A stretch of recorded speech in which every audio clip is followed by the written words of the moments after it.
Welcome everybody to our May 13th City Council meeting. We'll go ahead and get started with our roll call. Bielisich, Present. Kaufman Gomez, Present. Dodge. Here. Hernandez, Here. Hurst, Present. Montesino, Here. Cervantes. Here. Everyone, please join me in standing for our Pledge of Allegiance.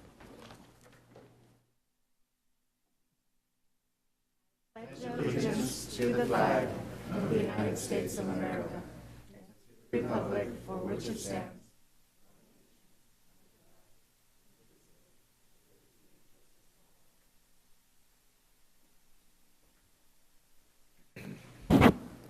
I just wanted to make a quick announcement regarding our translation services and equipment.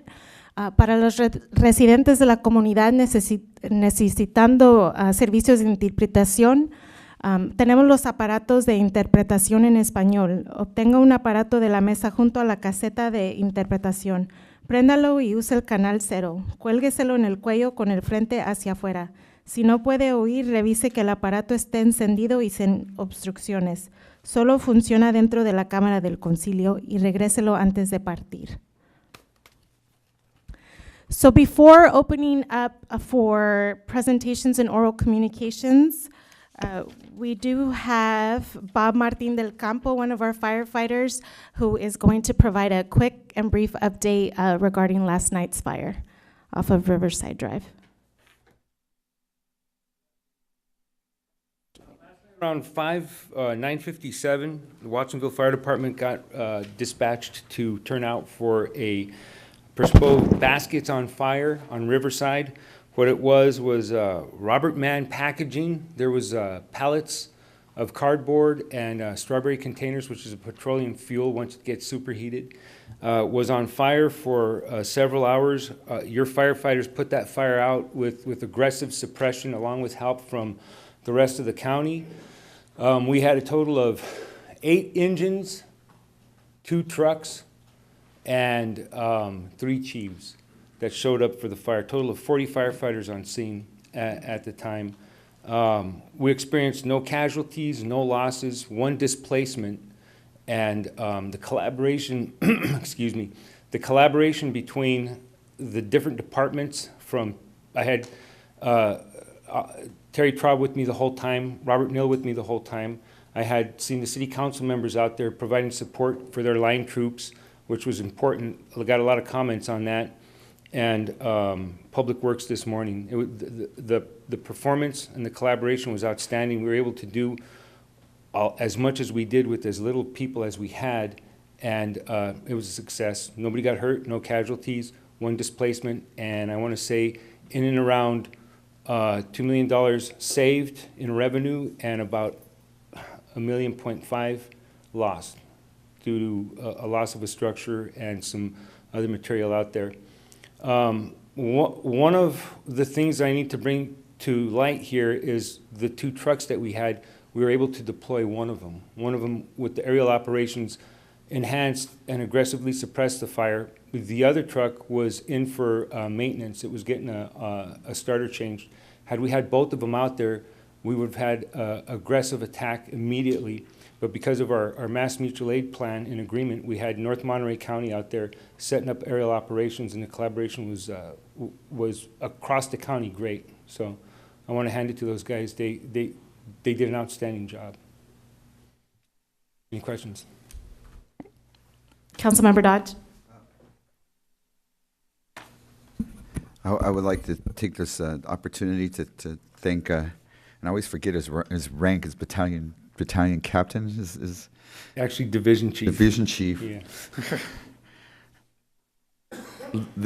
I'm sorry about that, but All right. Chief Ocampo was out there all night long, has not slept yet, and I was able to see some of that, what he called aggressive firefighting, and it was the cooperation between all of our departments. The police department was out there directing traffic and making sure everybody was safe. We were really blessed that nobody was hurt seriously, and I want to thank you and all the members of the fire department and the police department and all the response. PG&E was out there. It was a really coordinated effort. After living through an earthquake, here in the city of Watsonville, to be able to see the difference of what happened at that time period and the way we respond to disasters, and such as last night. I really want to commend you and thank you very much for all your service. And Welcome, and you really do serve this community very well. So thank you, sir. Thank you. Line troops appreciate you guys. Thank you.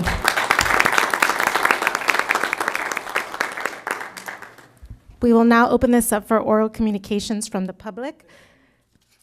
This is a time set aside for members of the general public to address the council on any item that is not on our council agenda. Please come forward and just state your name and the district in which you live for the record. Hi, my name is Kimberly Firm, and I live in the county unincorporated area. I'm the executive director of Pajaro Valley Shelter Services, and I'm here to provide with you and our community a quick report on our Mother's Day run results from Sunday. We had 505 registered runners. We raised over $55,000. And I just want to say thank you so much to the police cadets, the fire EMT cadets, Tony Roman, city staff for permitting and the ability for us to utilize Ramsey Park. 30 years we've been doing this, and we just want to say thank you on behalf of the families and children that we serve who are homeless, so we help out of homelessness. So we're really proud of the results, and if you have any questions, we could talk afterwards. Thank you so much. Thank you.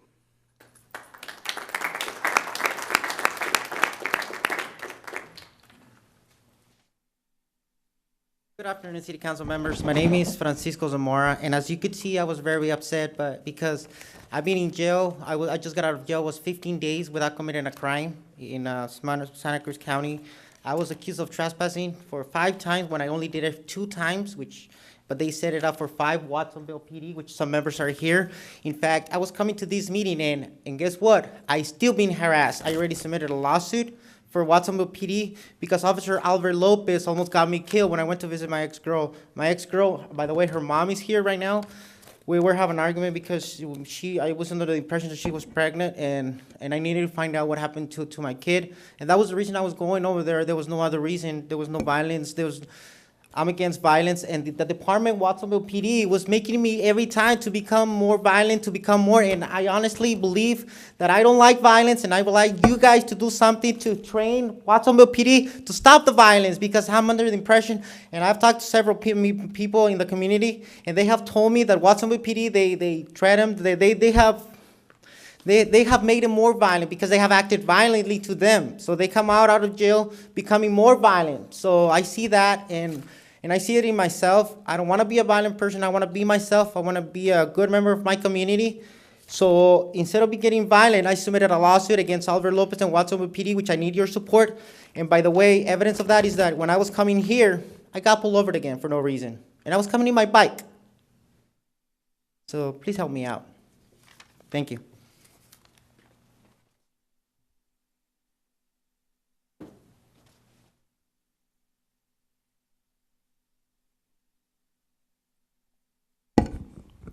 Hello there. My name is Fred Castillo. I am a lifelong resident of Watsonville community. I grew up on 2nd Street down at the end of on the west side there. My subject here is that I want to address the council on the long-going and lingering labor negotiations that are occurring at Watsonville Community Hospital with 3 of the 4 unions that they have there at this time.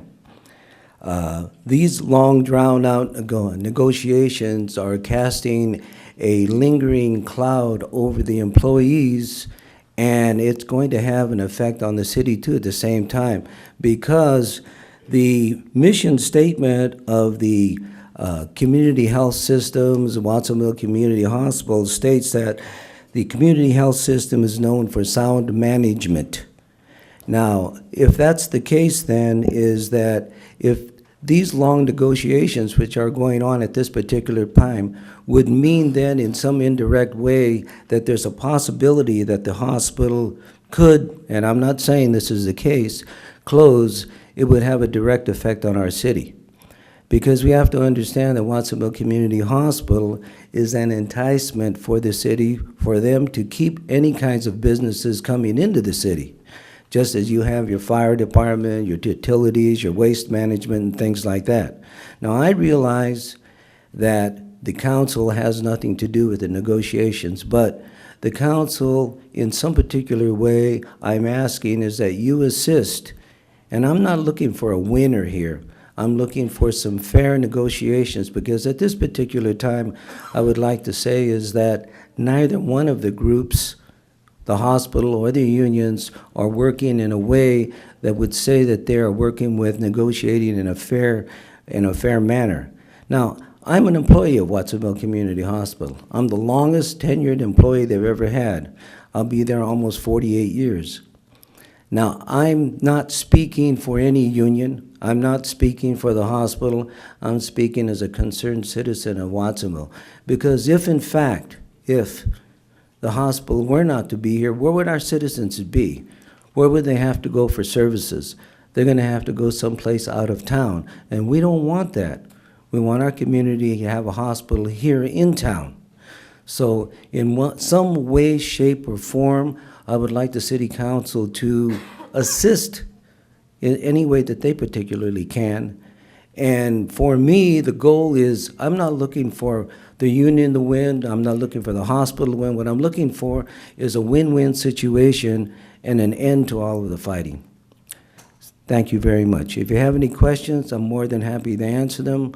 I have a long presidency at this particular time over there, but like I said, I'm talking for Fred Castillo, concerned citizen, Watsonville community. Thank you. Thank you for your comments.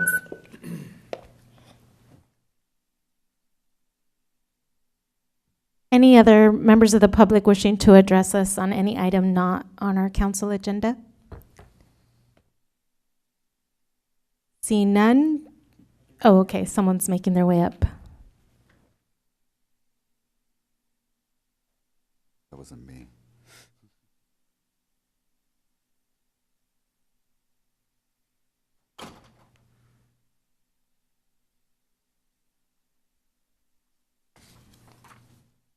Buenas tardes, miembros del concilio. Mi nombre es Andrea Camacho y soy miembro de la comunidad que ha estado asistiendo a los grupos de enfoque comunitario relativo a la salud y seguridad de nuestras comunidades.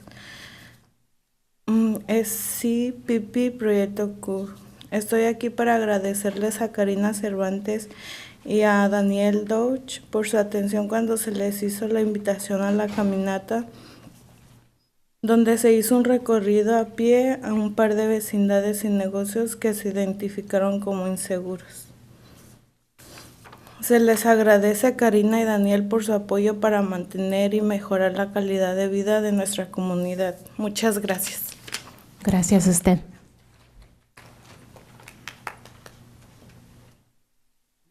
We're going to wait for translation. Good evening. My name is Andrea Camacho, and I'm a member of the community that has been assisting for members of the community. Project P, and we're here to thank Karina Cervantes and Danielle Dodge for their attention when we invited them for our walk. When we walked throughout our neighborhoods and which they were insecure. We appreciate for your support to better our quality of the community. Thank you.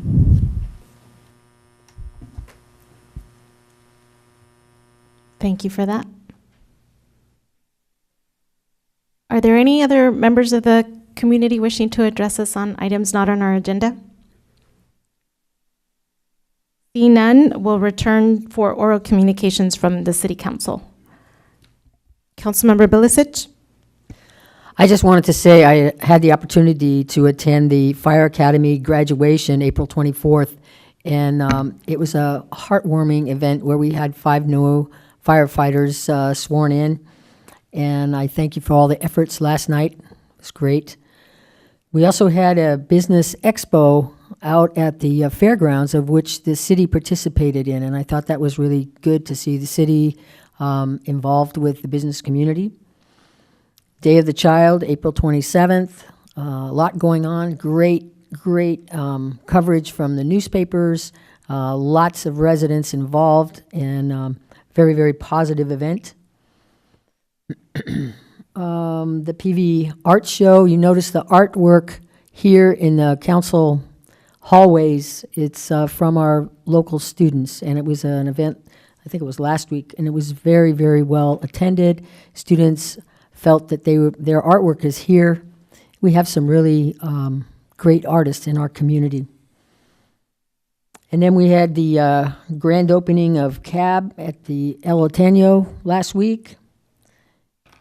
And let's see,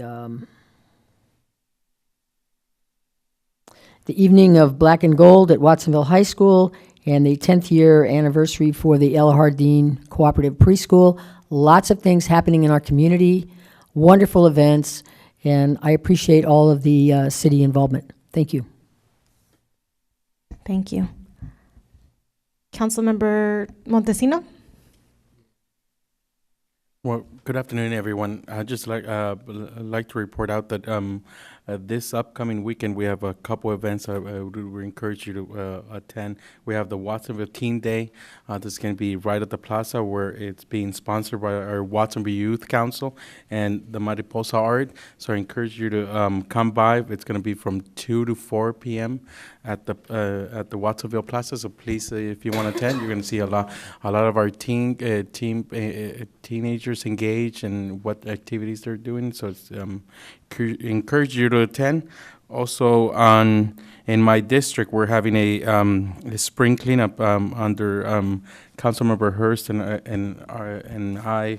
3rd and 4th district, we're having a cleanup day by Carrie and Davis. So if you would like to be in that neighborhood from 9 a.m. to 12 p.m., we're going to be cleaning up those neighborhoods with a bunch of the neighbors and kids. So I encourage you to attend. Thank you very much. That'll be all for me. Thank you. Councilmember Hurst? Thank you, Mayor. I'm sorry I wasn't able to attend the fire cadet or the graduation of the training squad. I was in Sacramento that day. It was lobby day, and our day was full, meeting with legislators and observing the comings and goings in the Capitol. It was a crowded and action-packed day, and I want to thank the other council members that could attend as well. Upcoming is an apprenticeship and trades career fair, and that'll be held on the 29th from 4 to 7. You know how important trades and careers are. It'll be sponsored by the Community Action Board, and it'll be at the Cabrillo Horticulture Facility in Aptos. Tomorrow is the Red Cross Heroes Breakfast, and tomorrow is also Teacher Appreciation Day. And I see a couple of my former students here in the audience this evening, and I want to appreciate students as well, because you can't be a teacher without students, and I feel blessed that I had so many years of career work and hopefully made a positive impression on a few young folks. So I hope those students out there will contact all their teachers tomorrow somehow and remember who helped you out. That's it from me. Thank you. Thank you. Councilmember Dodge? Thank you, Madam Mayor. First of all, I just keep my remarks brief. I didn't bring my slideshow with me today. It's 2 weeks in a row. But I was fortunate to be able to participate with my good friends at Shared Adventures, a local nonprofit community that's an advocate for families with children and challenges, and the ADA community. They had a day at the Sky out at the Watsonville Airport. A lot of fun. The fire trucks were there. There was dancers, and I think it's something that we can build upon in the community. We have a strong monolingual Spanish-speaking community with ADA issues that we need to be the voice and the advocates for those that want to be able to have obstacles removed from them so they continue on in a full and healthy life. I want to thank my friends at Watsonville Forward and Monterey Bear Murals for their event. Watsonville Forward events are really taking off these days. I was able to be at Earth Day, and which was a great gathering. Special thank you to the Public Works Department. And I passed all 5 of the questions, and I was able to get my free bag. And Cinco de Mayo, a gathering of almost 10,000 people, alcohol-free family event. If you've never been there, I would suggest to come on out. I'm going to spare everybody my pictures with me and McGruff, although I have them pinned up on above my desk. I also want to be able to thank Mr. Castillo for addressing us on an issue that's very important. People tend to think that Watsonville Community Hospital is still a nonprofit hospital in this community. It sold many years ago, and with that money, it was placed into a trust, which I was one of the founding board members of the Pajaro Valley Community Health Trust. We spend a lot of grant money in our community to address health disparity issues. It is now owned by a company in Memphis, Tennessee. And Mr. Castillo was addressing us, and very correctly, that if we don't pay attention to what's going out there at that hospital, it could leave our community, and that would be devastating to the health care and access to health care to the residents of South County. So I've been out there several times to be able to offer my help, and will continue to offer my assistance in any way possible. And I want to thank Ms. Camacho and her friends, her group. I had quite an enjoyable time. Contrary to a lot of things that happen here at Open Communications, it was very nice to hear you speak. It reminded me of why I'm a council member, the community I represent, the venues that we visited to look at alcohol issues, public urination, disrespect to the women in our community. This all happens around several locations throughout the city. And I think it's something that we needed to be able to address, and we've been looking at it. We have a strong alcohol policy in our community, and very forward-thinking. And I want to thank you for taking the time, you and your group, to have me and the mayor visit with you, and we look forward to continued positive dialogue to make our community a safer and healthier place to live. So, gracias por todo. Thank you, ma'am. Councilmember Kaufman Gomez. Thank you. A few things, and I'll rattle them down pretty quickly. Tomorrow there's a Rotary International Night where Freedom and Watsonville Rotary will be having an event over at the Portuguese Hall. $35 are the tickets, and the proceeds are raised. They go to international projects such as water project that's in Guatemala. We've done some health service and health care in Guatemala as well. We have also got a maternal health project that's in India. And we're looking at other international projects that the funds are going to go towards that are raised here in our community and sent abroad. The absentee ballots are out, so it's time to vote. So just letting everybody know to keep an eye out for that and prepare, because your vote does count. So I just want to make sure you get something moving on that. I also want to say congratulations to one of our PAL police director, Caresta Salas, for her honoree, for her to be honored tomorrow morning for the Heroes event. And that will be by the Red Cross. I think there's about 350 people attending, and she's a very good candidate, and I'm very grateful for the representation she has of PAL, the strong organization we have here in the community that we've been able to save for our youth. And so congratulations to Caresta Salas, as well as Lori Butterworth, who's done quite a bit with regarding our children's palliative care here in our community. There's also on the community station, if you're watching this on television, there is a forum that was moderated by myself for the County Board of Supervisors seat. So if any of you have an interest in taking a look at that, it's on a couple nights of the week, I think it's at 8 o'clock, Monday, Wednesday, so that anybody that may not have made a selection on their County Board of Supervisors position, you could take a look at that and determine what you want to do on the vote. And firefighters, again, thank you. I was there this morning having a wrap up with how things progressed, and I'm very grateful that we do have your services and support for our Measure G so that we can make sure we have the manpower necessary for our community safety. And I think that'll probably conclude my remarks. Thanks. Thank you.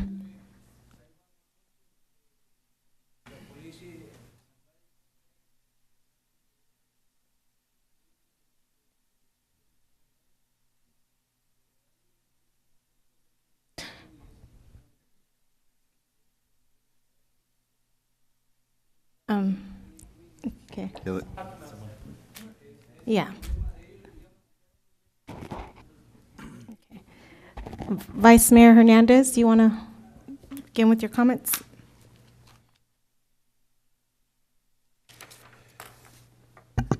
Yes, thank you. He was just saying he wanted me to do my comments next. He was right. Translation. Translation. You know, first of all, I want to thank the firefighters and, you know, the police for all the hard work that you do every day, even at council meetings. And for such a coordinated effort last night. You know, I saw you guys coordinating between all the different jurisdictions and all the different agencies out there. So it was really great work that you guys did out there. And again, I want to plug in for Measure G. You know, it's important that we have adequate funding and staffing levels for things that occurred like last night, for example. The next thing I want to mention is the student art project that happened here with the school district. I thought it was really great to see all the students that were here sharing their art, you know, here at the city council. A lot of the students were really proud of all the art projects that they've done. Their parents are really proud of them. And I think that it's something that's, you know, really important and needed in our community to, I think art and youth is something that's really important, and the city as a whole should really support, you know, both projects for youth and art projects. I also attended last night the fundraiser by Watsonville Forward for Monterey Bay Murals, and that's another organization that does a lot of great work. They do a lot of murals. They get youth involved in the art projects. So I really want to support all the youth in the art projects that are in town. The other thing I attended was with Councilmember Lowell and Eduardo, was the scholarship awards for the Strawberry Commission. You know, it was just, I go to these scholarships sometimes, but I never end up crying, and it's one of these events where I ended up crying multiple times. So sensitive. Some of the stories of the struggles of the students to get accepted into these universities, you know, and they're being accepted to UC Santa Cruz, UC San Diego, different universities, and their families had just gotten off of work, you know, from the strawberry fields. And for their students, for their family, for their children to get these scholarships is, you know, such a blessing for our community. There are so many students from Watsonville that were getting these scholarships, and, you know, they all thank their parents and the commission. It was just a really great event. I'm starting to well up already. I also attended the CAB grand opening at Alteños, and I don't want to say too much, but I just want to say they got some great programs in the near future that they're going to present to us in the near future here to the council. I've only got one announcement, I guess. This Friday at 5 p.m., there's going to be a fundraiser for the Guitar Not Guns. It's a program where the city has young people learn how to play guitar or instruments here at the Parks and Recreation Center. So they're going to be having a fundraiser this Friday at 5 p.m. at the Springfield Grange. So I want to invite people over to that. And that's it. Thank you. Great. Thank you for your comments. I just wanted to echo some of my colleagues' comments regarding congratulating Cresta Salas, our coordinator of the Watsonville Police Activities League, for her recognition as a law enforcement hero for the American Red Cross Santa Cruz County Heroes Breakfast. Some of us will be making our way over there very early to be able to congratulate her in person, but we also wanted to make that announcement here today. Just reminding people also the urgency to get out and vote. We, as a city, participate in providing opportunities for our residents to engage in early voting. So that is available for people Monday through Thursday, 8 a.m. to 5 p.m. We will also have the opportunity for weekend voting, the weekend right before the Tuesday election. So May 31st and June 1st, the facilities here will be available for early voting, 9 a.m. to 5 p.m. So that includes people wanting to come vote in person. It also includes the opportunity to come drop off your absentee ballots that get delivered to your homes. And then, of course, Election Day, open from 7 a.m. to 8 p.m. So again, just a lot of important issues. County Supervisor, we also have the important issue of of Measure G, which would allow the city to be able to provide additional public safety officers, more firefighters, more police, and as we've heard, you know, the significance and importance of being able to provide adequate public safety for all of our residents. So again, plenty of opportunities to come out and vote, so please do so. That will conclude my comments for today. And the end of our oral communications. I know sometimes it feels like it's never going to end. Next on our agenda is a report out of closed session. Thank you, Mayor. The council considered 3 items tonight, 2 claims, the Garcia case and Pacific Air Care, and received a report from staff but took no action. And the council also considered 1 item of pending litigation, the Ethnobotanica case, and again received a report but took no action. Thank you. Thank you for your report.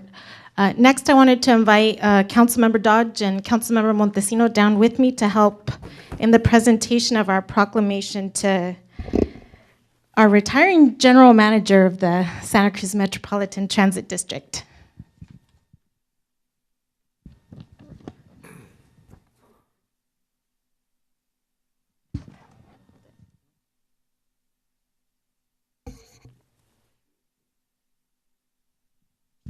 We spotted you in the audience, so if you want to come up and join us.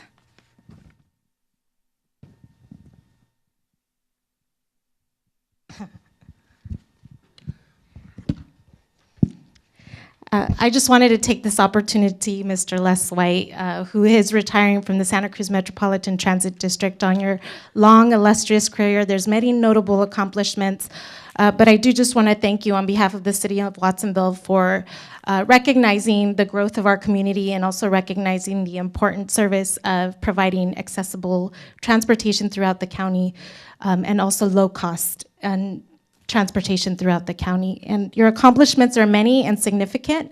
And before I turn this over to you, I know that you have one of your bus operators who sits on the council who also wants to speak to your accomplishments. And then also one of your longtime serving board of directors there on the Santa Cruz Metro, also speaking as well. Well, Les, you know, not only am I a bus driver, but I'm also a council member, and it's an honor to have worked with you for this long of a period. 17 years. I've been there at the transit district for almost 15 years. You helped me along. You mentored me all along the way. We've learned each other's.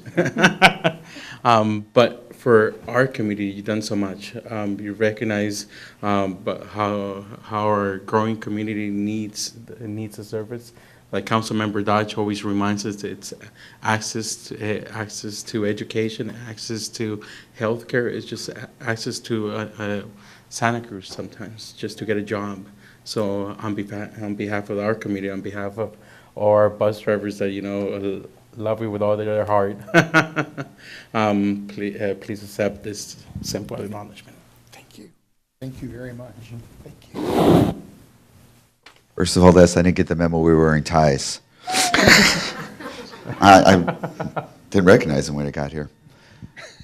For those that don't really know Les White, let me allow you to stay within my 3 minutes to be able to tell you that Les White came here during a time of crisis, when the transportation system, the public transportation system, was going through a period of turmoil, investigation. Cicada Lane, our property over here in Watsonville, the yard had been destroyed by the earthquake. And Les came, took over the leadership, and set us all in a new direction where we take the bus for granted because it's always there. It's our way, Eduardo stole my line, it's our access to transportation, it's our access to health care. It stops right there by the hospital. And I'd like to get it closer, but that's a whole nother story. It's our access to education. It took me on a journey. When I first started my route to academic institutionalization, called Cabrillo College, I got on the bus, I rode to Cabrillo, and my life changed. Actually, one of my bus drivers is now the head of the American Public Transportation Association. So I became a transportation advocate after I was elected to office and began to sit on this board. And I've learned so many things about it that we take for granted that it's always there. This man has been able to fight for small communities like ours, and he didn't have to. He's opened the door for many people of color, honored Rosa Parks, and acknowledged her role in changing society. All the time he's done that, he's been in the background. And we just assume that the bus will always be there, like we've always assumed that Les White will always be there.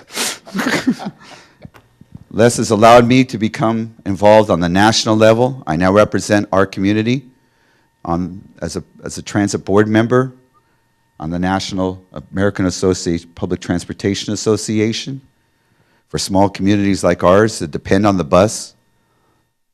He's been an advocate for the reauthorization bill, which is now just becoming reality.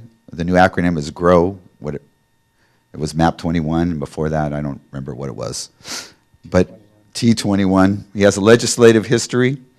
It's really amazing, only because he helped write it all. Les was involved in I'll date him, in what has become the public transportation world here. It was a private industry that became public, and it has moved and changed in the last 40 years. So saying all those things, I just wanted to acknowledge, the other night I got to share my feelings, how blessed I am to have Les White in my life as a mentor, a guide, and a friend. And he's been helpful to all of us down here in the most progressive area of the county. We're going to talk about some of the things we're trying to do with our transit system, how we want to open up new worlds. The 91 Express was a new world. That didn't used to go that way. We used to take an hour and 15 minutes to get to Santa Cruz. And if you're late off the mall at 10:45, you're stuck. So Les has been the foresight to do those things, to be able to address ADA issues on the forefront, and I can go on and on. Our new general manager, Alex Clifford, is here to join us tonight, and he's heard all these things we saw in my Les, and we look forward to you taking us into the future. But it's a moment to honor Les for all his accomplishments, for every young Latina that has stepped on that bus and gone to Cabrillo and got forward in the future. And that's how I'd like to think of you as my friend. Thank you for everything.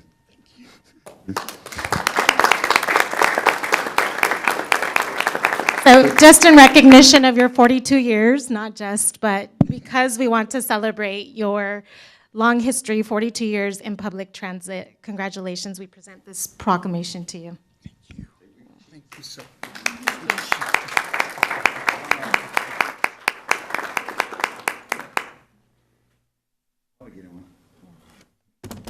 Selfie? No. I just don't know how to do that on my phone too.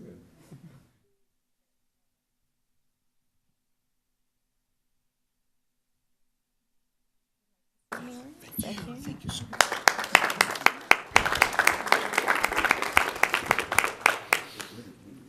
Thank you, Madam Mayor, and thank you, Eduardo. Thank you, Daniel. And thank you to the other board members who have preceded you on the Metro Transit Board. Marcela Tavantes is in the back. She served many years on the Metro Board and through some very difficult times. Anna Ferris served as a representative of the council on our board of directors. Rafael Gomez served as a member representing the council, or Lopez, I'm sorry, Rafael Lopez, and also the one that was on the board and vice chair of the board and ultimately chair of the board when I was hired back in 1997, Oscar Rios. And so you've had some outstanding individuals bring the Watsonville story to the Santa Cruz Metro Board, and we heard that in the form of a fare equity study conducted by students at UCSC, looking at how our fare structure was equitable or perhaps less than equitable for people of limited means throughout the county. We responded to that with engaging a consulting team to come in and look at the priorities of the city of Watsonville and the community surrounding it. And they developed a very comprehensive service improvement plan. But a plan is nothing more than a dust catcher unless you implement it. So 2 years ago, with a lot of encouragement from Councilmember Montesino and the members of the United Transportation Union, we implemented it. And we added service, we added direct connections on the 91X, we added service in a variety of areas in Watsonville. We restored weekend service that had been missing for a long time. And we actually restored service to Pajaro, which had been without service for many years since Monterey discontinued service in that area. And so we continue to emphasize that this area of the county really has to have a twofold approach in service. One is to connect with outlying communities, whether that's Santa Cruz or San Jose or Monterey. But the second one, and the one that was probably left idle for the most time, is the circulation in and around Watsonville. It would be a sad transit system that had no other goal than to take people from Watsonville to some other community. We need to have the internal circulation and have people who can have good access to health services, to jobs, to educational opportunities here in Watsonville. And the Watsonville Transit Plan was a step in the direction of achieving that. We need some infrastructure improvements. You're going to hear about that later in your agenda on work that we're doing in that area. It's been my pleasure to work with all of the various members of the council and the ones that have come and served on the transit board over the years. Watsonville has always struck me as a community that is really focused on creating opportunities. And we're a partner in that because an opportunity is nothing more than a dream unless you can get to it. And we're the means by how you get to it. So that's our role. Your role in creating opportunities and a partnership, I think, continues to improve the quality of life in the community and the county as a whole. Thank you so much for this proclamation. Thank you for your support over the years. And I look forward to seeing Alex Clifford and the staff at Metro do an outstanding job in the future. I have full confidence. I know they're going to. You've got a good selection with Alex coming on board. He's a real find, and work with him, support him as you have me, and you'll have success. Thank you all so much. Thank you.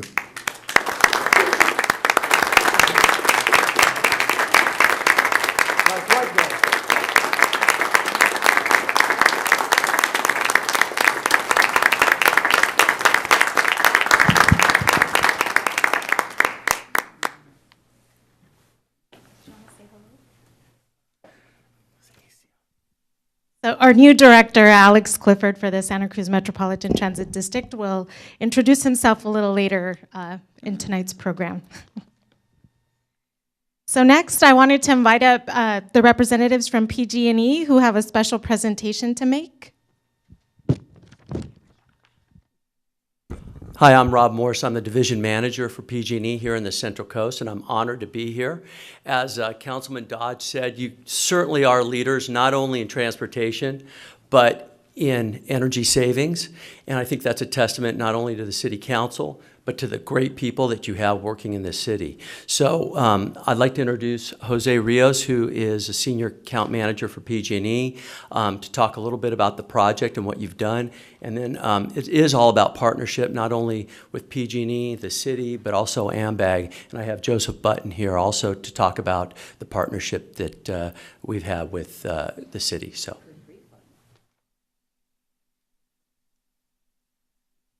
Good evening. It's a pleasure to be in front of you this evening. And I got to tell you got to sell tickets to this. I've never had a more entertaining evening.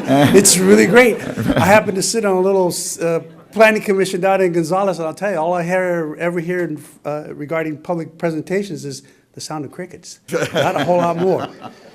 The other thing I got to mention is, believe it or not, I've been going through this community since 1977 when I went to UC Santa Cruz, and I've always thought of this as almost like my second home.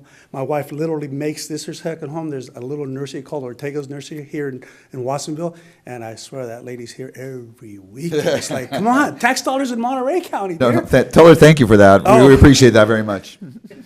This evening, it is dearly a pleasure to always do something that I really enjoy, and that's giving away money. We've been doing this for 33 years, and it never gets old. And I tell you, more importantly, though, is the people that I have the pleasure of working with. I know that city staff is taxed for most of the time. You know, you have limited dollars and limited time. There's actually days that are furloughs. I don't think there's been a day that I haven't called that was a furlough day that I wasn't able to get a person that I needed to speak to. Kevin and Robert are always there. Just, I mean, I'll tell them, wait a minute, what are you answering your phone for? I thought you guys were off today. He says, oh, I got to get the work done. You know, and that's really a testament to their commitment to this community. And I think that speaks volumes for everyone here in the community of Watsonville. And it's a pleasure and an honor to be here before you today.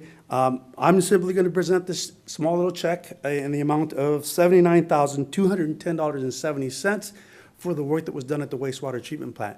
But to elaborate a little bit more on that, our partner with AMBAG, Joseph Button, will elaborate a little bit more on the total numbers. Joseph? Good evening, City Council. It's a great pleasure to be here tonight. As Jose said, we have a big check here. And it's not only a big check, but it's a big project. I have a great role at the Association of Monterey Bay Area Governments, in which I get to support all of the cities in this Tri-County region with all their energy efficiency projects. This is the second largest complex project that has been implemented in this region in the history of the Energy Watch program, so congratulations towards that. I just wanted to give you guys a brief update on the great work you've done in the realm of energy efficiency, since I get to keep track of all of these efforts. Since 2008, the City of Watsonville has dramatically decreased the energy consumption through the successful implementation of a variety of energy efficiency projects. 14 energy efficiency projects have reduced annual energy consumption by over 2 million kilowatt hours of electricity. AMBAG Energy Watch has been extremely proud to partner with Watsonville and PG&E to identify and implement these energy and cost savings projects. The City of Watsonville has truly proven itself to be a leader across the Monterey Bay region and the entire PG&E territory in taking advantage of these energy efficiency opportunities, and in particularly using PG&E's 0% on-bill financing as a catalyst to fund many of these projects. The Watsonville City Council has shown tremendous leadership in approving and directing staff to pursue these projects. Furthermore, many city staff, including Robert Ketley, Kevin Silvera, Cleo Martinez, Ted Jaworski, Steve Hernandez, Steve Palmisano, and of course City Manager Palacios, have all done exceptional work in implementing these projects and have improved the city's infrastructure, while also decreasing the city's annual utility costs by over $350,000 through the implementation of these projects. Again, I would like to congratulate the City of Watsonville for the completion of this particular project, and thank you for your continued dedication to energy efficiency as a vital community resource. Congratulations.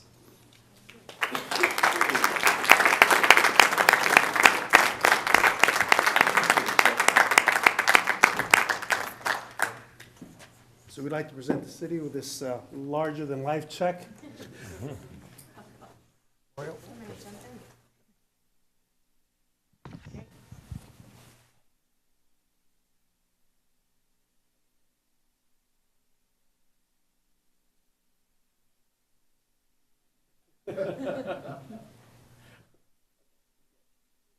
Mayor, one final note. Yes. You guys are by far the region's leader in energy efficiency, and they're also the first city in this area that's taken, our maximum loan amount is $1 million for energy efficient projects. Want to guess which city is the first one in the Tri-County region that's borrowed that much money it's at zero interest to do energy efficient projects? Anybody guess? Yeah, we're standing right here. Most progressive city in the county. Most progressive city in the county, actually the Tri-County, if I may. Thank you. Thank you very much. Did y'all? Yeah, thank you very much, Jose and Rob and Joseph, for the presentation. Jose, without you, my friend, a lot of these projects wouldn't have got off the ground, so very much appreciated. And we're going to miss you when you retire, actually. So, you know, back in the mid-1990s is when the wastewater division really started looking at energy conservation and kind of tuning our systems to control costs, both on the energy side and the labor side. And to date, after almost 30 years we've been working at this, that we've got well over 25 projects completed, 3 of which were directly tied into PG&E rebates, to help fund those.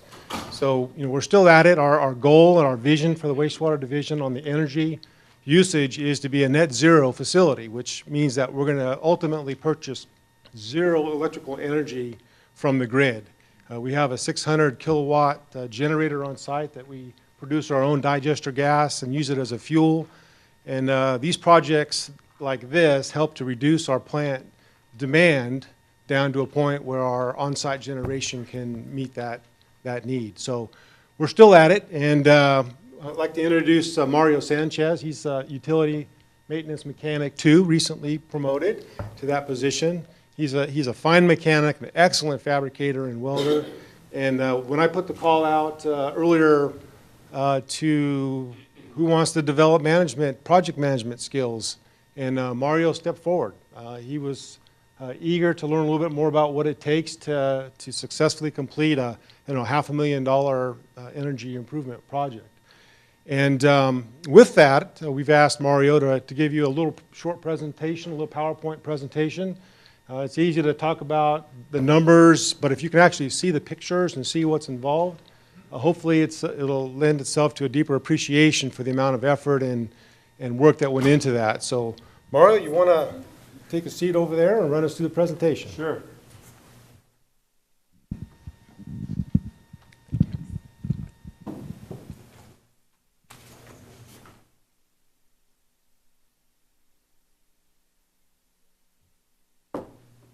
Hi, everybody. Once again, my name is Mario Sanchez, utility worker, maintenance mechanic 2. I've lived here in Watsonville for as far as I can remember. I've been here forever, it seems like.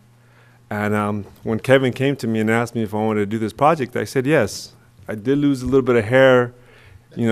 Now I know what it takes to be a manager, and it was a little stressful to begin with. But talking to Kevin and having the support of him and the support of other colleagues that work with me, it was actually pretty easy.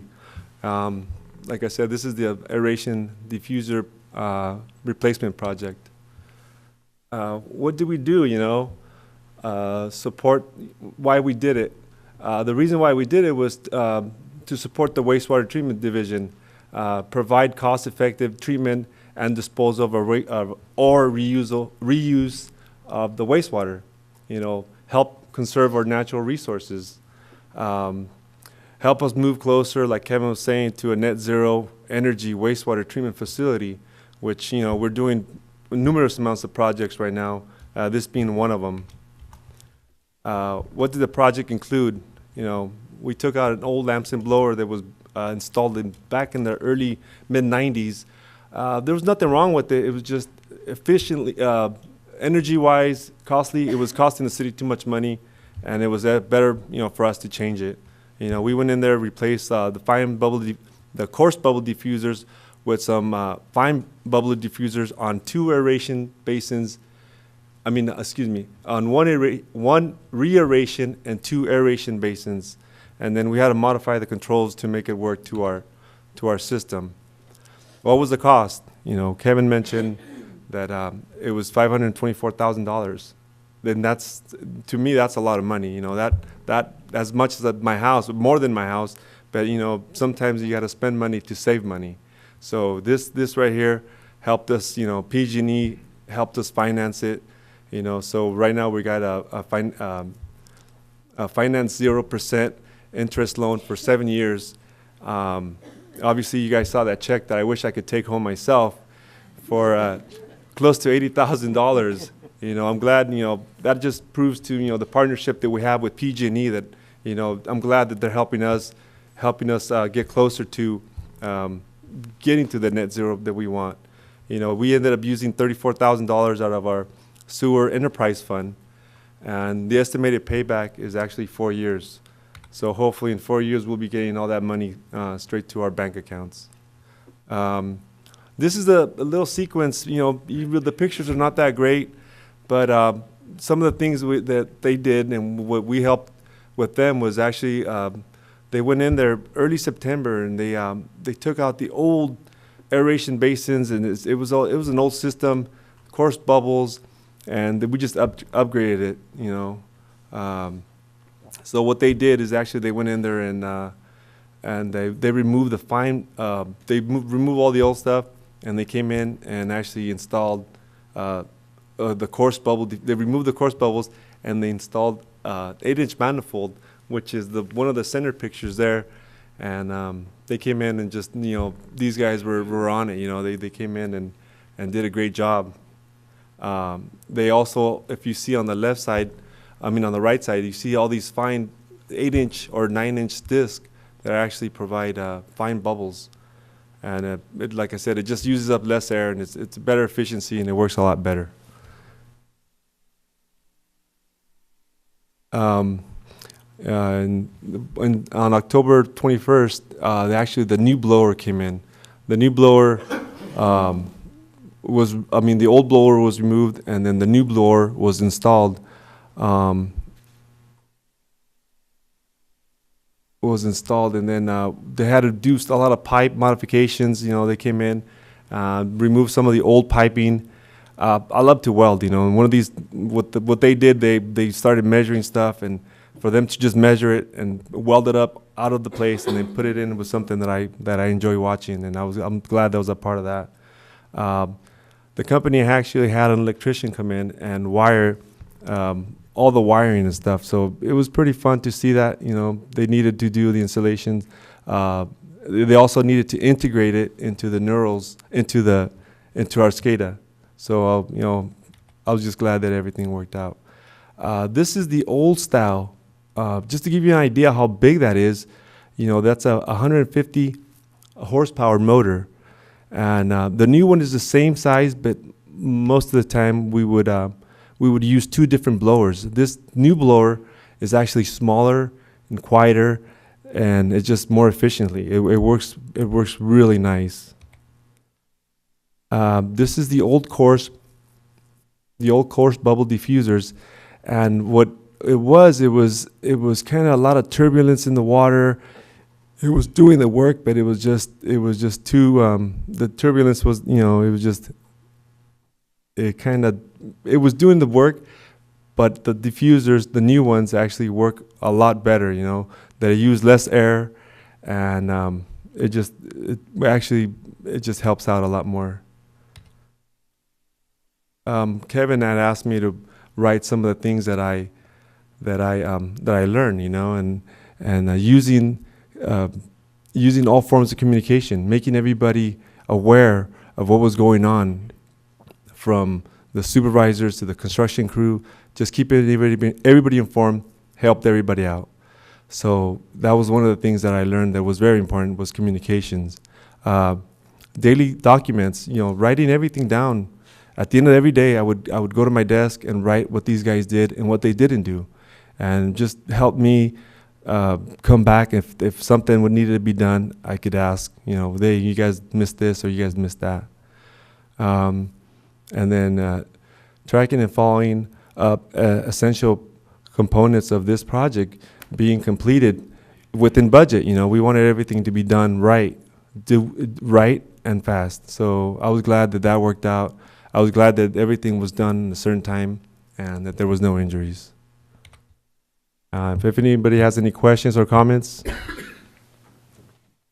Thank you for that presentation. There's time for one question, if anybody. Councilmember Hurst. Oh, I wanted to ask Mario where he got this great training, and how did he learn all these skills? I think Mr. Hertz wants me to tell him that since it's Teacher Appreciation Day tomorrow, he was a former teacher of mine 20 years ago. And I think I got a pretty good grade in this class. Yeah. We're going to raise it up, Mario. A+. Great. Thank you all so much for your dedicated efforts to our city.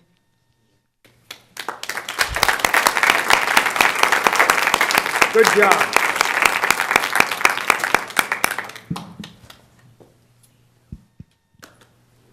and we're going to keep the recognitions going.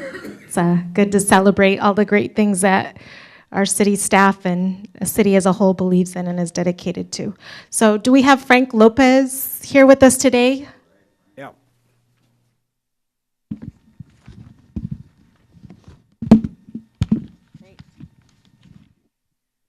So Mr. Frank Lopez is the president of the Monterey Bay American Public Works Association, and in keeping again with our recognition, we wanted to invite him to join us in celebrating May 18th through 24th as National Public Works Week.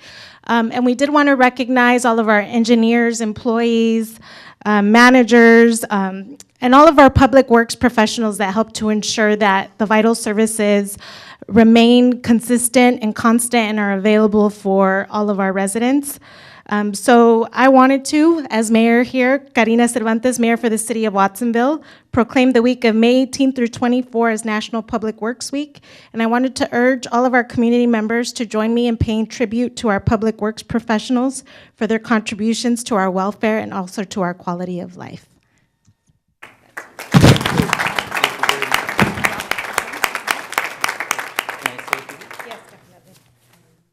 Madam Mayor, Council, I want to say thank you on behalf of the Monterey Bay chapter. I'm the chapter president this year, and I have to say I am thoroughly enjoying myself here tonight. It is awesome to see the recognition that is going on here at council, at this council meeting, especially with the staff that you have. I'm thoroughly impressed with them. I'm lucky enough to be working with Ms. Maria Rodriguez. She is on our board at APWA, and Mr. Tom Sharp, who was a previous board member as well. And Again, I am thoroughly impressed with the staff that you have here. And just to comment on this important week and public works services in general, not just as a chapter president and not because I'm a consultant in that field, but also my father is a public works director. And so I've seen the countless nights that go into ensuring that in the morning when you turn on your tap, water comes out, or ensuring that when you flush your toilet, that goes somewhere. And so it's very important to recognize this staff that puts that effort into it. So with that, I want to say thank you. And Madam Mayor, I'd like to present you with a APWA coffee mug.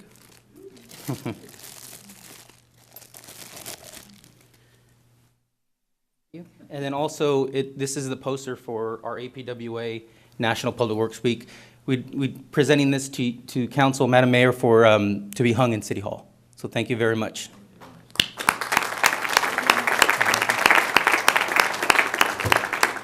So that reads, building for today, planning for tomorrow. So thank you again. Thank you. And I believe we do have a video that we wanted to highlight some of the work by our public works professionals.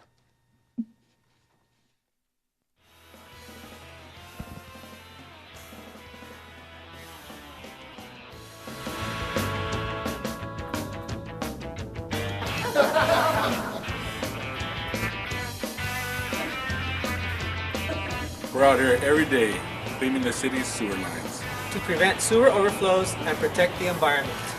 Because we care.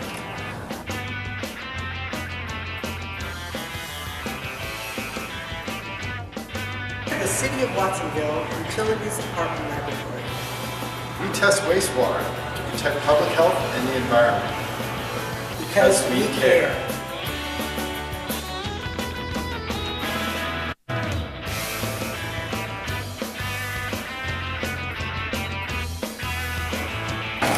We're the City of Watsonville Utility Department. We keep things running smoothly and efficiently. Because we care.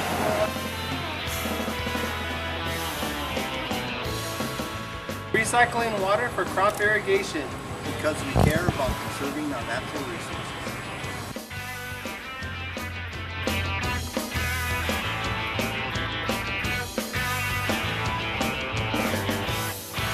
Treating wastewater with the latest technology. To meet all state and federal discharge requirements. Because we care.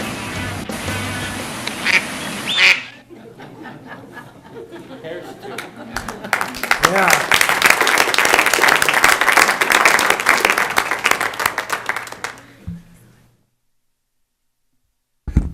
Good evening, Mayor and Council. I just wanted to say a couple of words on the last two items. The video, we've been making a concerted effort in Public Works to reach out to the community to share a little bit more about what we do. Traditionally, we've kind of been behind the scenes and quietly just moving from project to project. And we're trying to be more engaged with the community and share more about what we do. And so we've started this initiative that includes these short videos within each division, as well as doing more social media, Facebook, web posting, and media releases. So I just wanted to share that with you. I also wanted to acknowledge Mario for his willingness to step forward and take on a new project. A $500,000 project for a first project is a big leap, and this is how we grow and develop our staff in Watsonville. That's how all of us started and took those chances and opportunities, and I really appreciate your efforts and willingness. And also I appreciate Kevin taking the time to mentor him through the process, and he did a great job with that. So thank you both. Thank you. Thank you.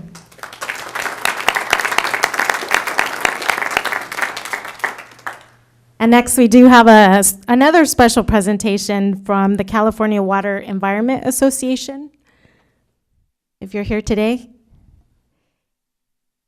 And recognizing the amazing Jackie McLeod as well. Yeah. Hi, thank you for having me here. My name is Gail Tupper. And man, I agree this is the best city council meeting I have ever been to. It's all about wastewater. You guys know what's important. I'm on the board of the California Water Environment Association, and so is Michael Riley here. And we are here to recognize your very own Jackie McLeod. I'm also the liaison to the Monterey Bay section from the board. So I tell all of my CWEA members, and I will also tell you if you have any comments, questions, requests, information needs for CWEA, you are always welcome to contact me or anyone on the board, and Jackie knows how to get in touch with me. CWEA is a volunteer association. We have over 9,400 members and over 5,000 technical certificate holders, of which Jackie is one, and I would guess Mario is probably one also. By the way, Mario, if you didn't give a paper at this year's conference, we look forward to hearing one next year on that project. That very much worthwhile. And film festival presentation for your film award, for your film also. We're doing the film festivals, I think, more often now, so keep that in mind too. So we are the Wastewater Association in California. We are also a member association of the Water Environment Federation. And our mission, and this part I will read, is to enhance the education and effectiveness of California's wastewater professionals through training, technical certification, dissemination of technical information, and promotion of sound policies to benefit society through protection and enhancement of the water environment. So what you do is what we do also. We are the professional association that supports all of the work that you and your staff does. A few years ago, the British Medical Journal chose the introduction of clean water and sewage disposal, known as the sanitary revolution, as the most important medical milestone since 1840. So it's your wastewater treatment plants and the clean water you provide that they have said caused greater improvements to public health than vaccines, than antibiotics, than any of those things. So what you're supporting and what we do really does matter, and that's why we've become so passionate about it. When I started working in this field, we were all very quiet about working in sewage. It wasn't something we wanted to talk about. And seeing you here, putting it on your screen, and all of you being so engaged and familiar with it is such a change, and it is so wonderful to see you really understand what's going on with your treatment plant. You have so many staff, and for a fairly small agency, you have so many staff who are engaged and working in the profession, and it's wonderful to see that. And it is the people, it's the staff who make our world go round, because our association, the California Water Environment Association, and its 9,400 members are made up of people like Jackie McLeod, who is one of our true gems. She has been with the city of Watsonville for about 6.5 years. She's been growing in her professional work, starting out as a lab tech, moving up to a water quality chemist, and now is an environmental projects analyst. So you also are giving your staff opportunities for advancement within the field. And meanwhile, she's been advancing her technical knowledge and currently has a grade 4 certification as a laboratory analyst. That is the highest level of certification that we have. While she's been doing that, she's also teaching at Gavilan College and bringing more people into the field. Currently teaching a class on, what's your class on? Introductory class in water and wastewater technology at Gavilan Community College, and has taught other technical classes. How do you find time for all that? I don't sleep. That works. You're young, you can do it. It's fine. It's overrated. Yeah. She's also a member of the Young Professionals in the Water Environment Federation. So really moving up in the professional organization, as well as continuing to advance in the city and training other people, so that as you need to hire new folks, there's going to be staff coming in who have the qualifications they need to do this important work. So because of all of this, Jackie this year received the Laboratory Person of the Year Award from the California Water Environment Association, and I am just delighted to present this to you. Thank you so much.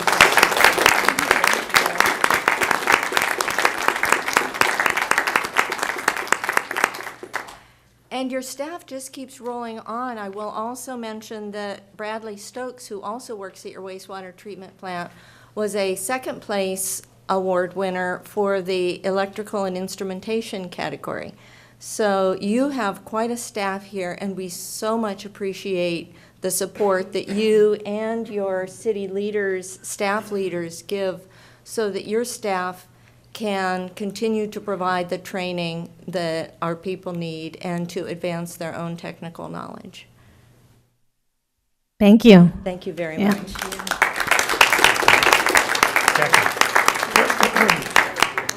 My name is Michael Riley. I'm the past president of this local section and also a board member at the state level.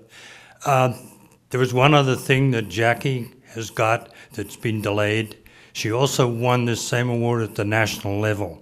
This is one of the few times our local section has got that far. So congratulations to her. You have a wonderful employee.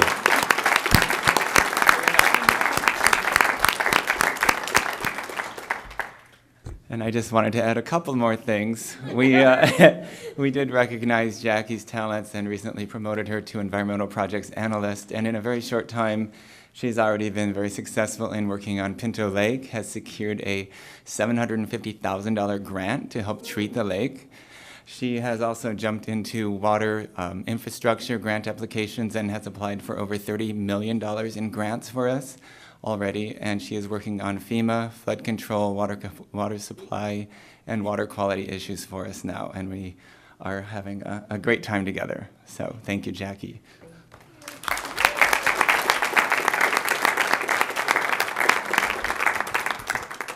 So I'll finish it off with noting that Jackie is also now, because I guess she doesn't have enough to keep her busy, she's giving back to CWEA. She is the president of the Monterey Bay section.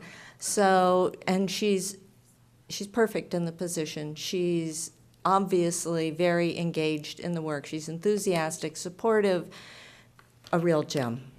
Thank you. Madam Mayor? Real quick, watch 30 seconds.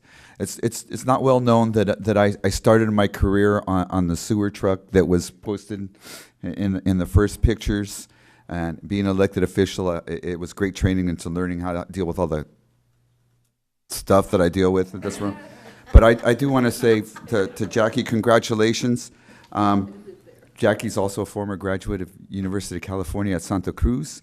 And when the UC Chancellor George Blumenthal came to visit us, and we took him on the shed, shack, and chicken coop tour, we ended up at the water treatment plant, and I was telling him that there's slugs everywhere. And Jackie thoroughly impressed the Chancellor with her credentials to be there as part of the City of Watsonville staff. So thank you very much for everything that you do for us.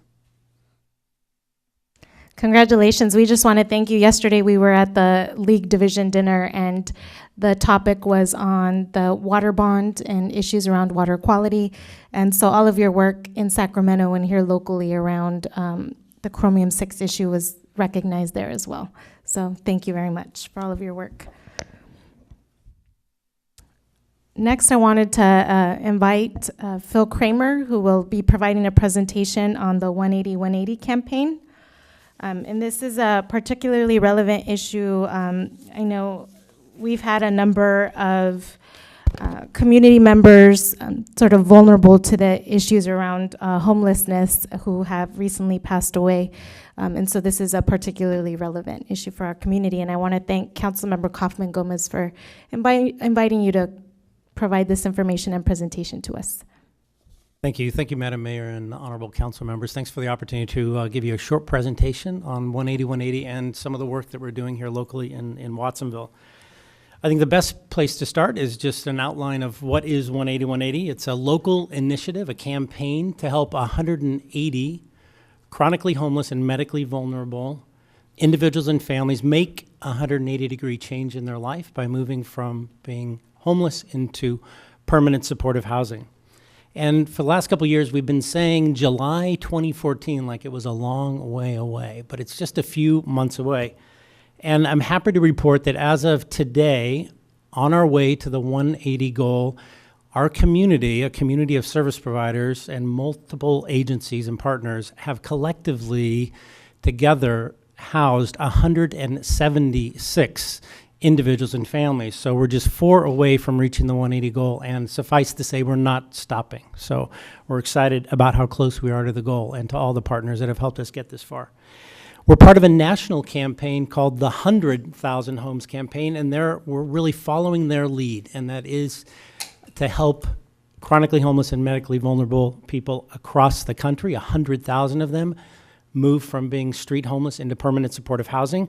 And that national campaign, there's 236 participating communities, of which we're one, has collectively housed over 95,000 people. So they're also on pace to reach the 100,000 goal in just a few short months by July.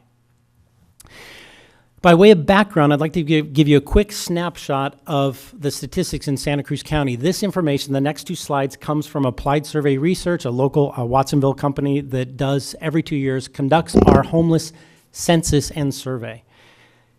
Across the county, there are over 3,500 people experiencing homelessness. That's an increase of 28% from 2011. 82% of the overall population is unsheltered. 72% of the population were living in the county. It's really important. 72% were here when they became homeless. And they're not well. 68% of them have some type of a disabling condition. 11% are veterans, 15% are persons and families. The number we're really going to focus on the rest of this presentation is the 28% of there are almost 1,000 people who are chronically homeless, and the next slide has a definition of that. This last bullet point is probably the one that's most troubling in all the statistics that came out of the census this year, and that's that 27% of the county's homeless population are transition age youth. That's youth aging out of foster care, also known as TAY, transition age youth, or TAY. And unaccompanied children, again, represent 27% of the overall county's homeless population. The reason that's so worrying is that if those unaccompanied youth and children remain homeless, that's our next generation of chronically homeless. And once people are chronically homeless, it's really challenging and hard to help somebody then stabilize into housing with the appropriate supportive services. So here's the definition. It's not only someone who's been homeless for a long time, for a long duration, or had repeated episodes of being homeless, that's 4 or more in 3 years. The definition of chronic homelessness is coupled with a disabling condition. So somebody's been homeless for a long time or multiple times, and they have either a diagnosable substance abuse disorder, a serious mental illness, a developmental disability, or some type of chronic illness or disability, or any combination, right? How do we identify these individuals in the county? We use something called the Vulnerability Index. So it's a 40-question health survey. We've administered over 1,000 of them in the county, 1,000 surveys. Over half of them have some type of a score that indicates they're vulnerable. And vulnerable is really a euphemism for a high risk of mortality. So this indicator, this index, gives us an idea of someone's risk of dying and dying on the streets. It's an index in the sense that everyone has a score, so people with a higher score are the people that we prioritize our services to. It traces its roots back to Boston Healthcare for the Homeless, and a picture there of Dr. Jim O'Connell, a really famous doctor in this field, who developed this index and this questionnaire. So of that, those 1,000 people that we've surveyed, the mix is 70-30 male-female, average age is 50, the oldest is 85, the youngest is 19, 12% are veterans. That's right on par with the national average, 12% are veterans. They've been in the county almost 20 years, 19 years. So those 1,000 people we've surveyed, their answer to us is, how long have you lived in the county? That average is 19 years, almost 20 years, and they've been homeless an average of 9 years. 51% have been to the emergency room 3 or more times in the past 3 months. I know I'm going through this quickly just so I can get to the more salient points towards the end, or the salient points in the end, really about what we're doing in Watsonville. But these background issues give an idea of the kind of acute care and community response that's needed to help these individuals. Again, 68% have a permanent physical disability, 54% have had a brain injury, almost 60% have been a victim of a violent attack since they became homeless. So for the last many years, 15 years or so, the Homeless Persons Health Project, commonly referred to as HPHP, keeps track of the number of people who die homeless. Last year, 37 people died street homeless in the county. The average over the last 10 years is 34. So over the last 10 years, on average, 34 people have died unsheltered and homeless in the county. The average age for those individuals is 50 years old. So we can identify a population who's dying at 50 years old. That's 30 years less than the national average. So our call to action is to do something about that. That's what our campaign and initiative is all about. So it's not only dangerous, it's risky, these people are really sick, it's also very expensive. There's a story that was written about 10 years ago by Malcolm Gladwell, who's famous for The Tipping Point and a number of other books. And he wrote a story about Murray, a gentleman who lived in Reno, Nevada. And after Murray passed away, a local nurse in the hospital and a police officer got together and said, you know, we worked a lot with Murray. We picked him up, he was in the jail a lot, he was in the hospital a lot. The calculation and the punchline of this story from Malcolm Gladwell was that it cost the community of Reno $1 million, $100,000 a year times 10 years on average, not to do something about Murray. We have our own $1 million Murrays in Santa Cruz County. So what's the answer? The answer is housing first and permanent supportive housing. This has been the prescriptive, proven solution for individuals who are chronically homeless. What is housing first? It's kind of what it says it is, and it's an approach that centers on moving people into housing as quickly as possible, meaning low threshold, not requiring somebody to be clean, sober, or present themselves as ready. That happens after they get housed, right? The first thing we do is house them, stabilize their housing, and then connect them with the appropriate supports that they need. How does permanent supportive housing work? It's really that connection with the client and a professional case manager, and that case manager connects that individual with the appropriate primary health care, behavioral health care, substance abuse treatment, whatever that individual needs to stabilize and to regain their health, their wellness, and ultimately their community integration. So permanent supportive housing has been shown to save lives. It's also been shown to save money. This slide in front of you, this colorful bar chart, shows the pre and post cost implications from a study in Los Angeles. The before, the very high bar there, you can see all those blue segments, those blue swim lanes there are bands, are health and health-related costs. And then what happens after somebody moves into permanent supportive housing. I'm really excited to say We're going to have our own local study in just a few months. UCSC is sponsoring a study, an independent study on the cost effectiveness of 180 and the change in wellness and outcomes for the individuals we've housed. So in just a few short months, you won't have to listen to Phil Kramer tell you how cost effective the program is. UCSC gets to stand up and say, we've tested this program. We've evaluated the outcomes. So we're really excited about that.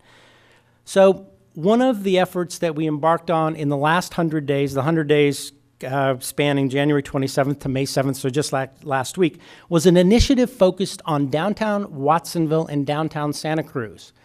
And that was to bring together a team. You can see that long list of supporters, a lot of Watsonville-based organizations and county-based organizations that came together to identify visible, vulnerable, and high impact. That's looking high impact, meaning people that are arrested frequently, people that business are reporting we see them downtown a lot, the visible part of that. And to help those people in a 100-day period of time move from street homelessness into housing. Why did we do this? We wanted to focus on public safety issues in downtown areas. We wanted to accelerate progress towards ending homelessness in the county. We wanted to increase communication and collaboration between organizations and really ultimately create a more coordinated process between all these service providers, police department, community outreach organizations to streamline our system of delivery. We set a big goal, combined 25 between 25 in Watsonville, 25 in Santa Cruz, and 12 in Watsonville. We had a combined goal to house 37 people. We surveyed over 175, prioritized 76, and we've housed 10 so far. Actually, it turned out to be 5 so far. I really emphasize so far. We're going to keep going in Watsonville and 5 in Santa Cruz. That includes 8 veterans that were connected with VA services, and in the last number is 51. And what I'd like to point out there is we started with a goal of 37, and we ended up at the end of the 100 days stretching our goal to 51. So I'm really proud of the team for actually identifying more people that need this level of service and support. We went from 37 to 51, so I'd say that we're pretty bold in terms of our work and our efforts. We had a great team. You can see a number of people are here that have worked with us from the police department, the city of Watsonville, Salvation Army, the Housing Authority, the Homeless Persons Health Project. Great support from the city of Watsonville. Thank you very much. And an incredible team. I can't get enough of a shout out to Jose and the team from Grace Harbor and Teen Challenge. I'll move through this really quickly. We've housed 5 people. We've connected over 14 with links to housing and supportive services. Our big achievements are that we're working together and getting something done. The housing first approach is better understood. Again, the survey crew has just been incredible, and the relationships that they developed, some of the former gang members from Grace Harbor and Teen Challenge that have developed with relationships with folks that are homeless in the community. Those are our big 3 needs: available housing, subsidy to pay for rent, and case management. So here are the challenges and recommendations. How do we connect people outside our scope, primarily people that are undocumented? The plus sign there is our recommendation. We need outreach and social workers to engage the undocumented and farm workers. We need subsidized housing and master leasing. Number 2, case management and post-housing support. We need to consider non-traditional funding for this. Where do we go for funding? Number 3, there's just not enough supportive housing. So one of the creative solutions that the Watsonville team came up with was, could we approach business, some of the big ag businesses here in South County, to help us on the housing piece and the permanent supportive housing piece. There was a real call out from the Watsonville team feeling that the services levels are not on par in South County and that we need to advocate for more South County resources. And we do need a permanent location here in South County for referrals and surveying for 180. The next steps in sustainability piece of this is a promise to continue. So sustainability means we're going to keep going. We're actually meeting next week to identify exactly what that is, but the 100 days hasn't stopped. For us, it hasn't stopped. We're going to keep going and help those 51 people into housing. Thank you very much. Thank you very much. Did anybody want to provide any comments or questions? Councilmember Dodge? Thank you very much for the presentation this evening, Phil. I really appreciate it. I do want to recognize that you recognize that there's difficulty pertaining homing some of the undocumented due to federal guidelines that don't provide for those services. Can you comment on that really quick? Yeah, absolutely. So, Supervisor Dodge, the challenge for individuals who are undocumented is that Councilmember Dodge, I'm It's sorry quite about all that. right. I know, I'm I sorry like the about sound that. of it.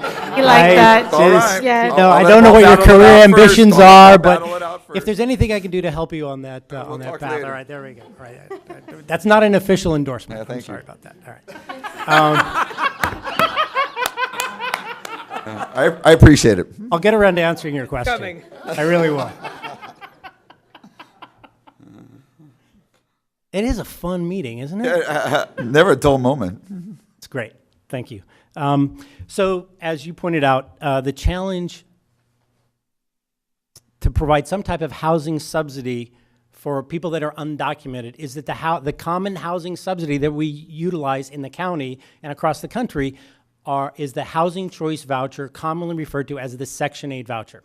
And that's federal dollars that come from HUD, from the Department of Housing and Urban Development, through local housing authorities in the form of a voucher or a subsidy to help someone pay for rent. So if someone's undocumented, they're just not eligible for that. So our challenge then is, what do we do? And that really is the nagging kind of head-scratching conundrum that we're faced with. And what we feel, our recommendation, is that we need specialized, dedicated outreach in the form of a social worker to approach and engage undocumented people. So we surveyed 100 people in the last 100 days, but 76 people declined to be surveyed by us.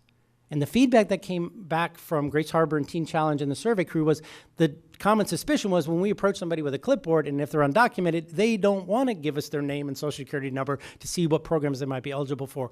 We still need to break through that. We need a social worker. We need to engage those individuals in the community that won't talk to us. We need to build that relationship of trust and see what they might be eligible for. But we're going to have to get really creative to provide them with some type of housing and some type of support, because, as you pointed out, the federal government will not allow those dollars to flow to someone who's undocumented. Thank you very much. Thank you for the question. Councilmember Kaufman Gomez. I know that our time is very limited here, and I do respect all of the work that you're putting into this and the discovery with council about what is out there that we don't know about, and we are learning a lot more about. And continue your efforts. We'll be on board with doing what we can in terms of the support and getting more information that we can disseminate in the community here. Thank you. Thank you. Thanks so much. Thank you for working with us in terms of our time constraints. Thanks, Madam Mayor.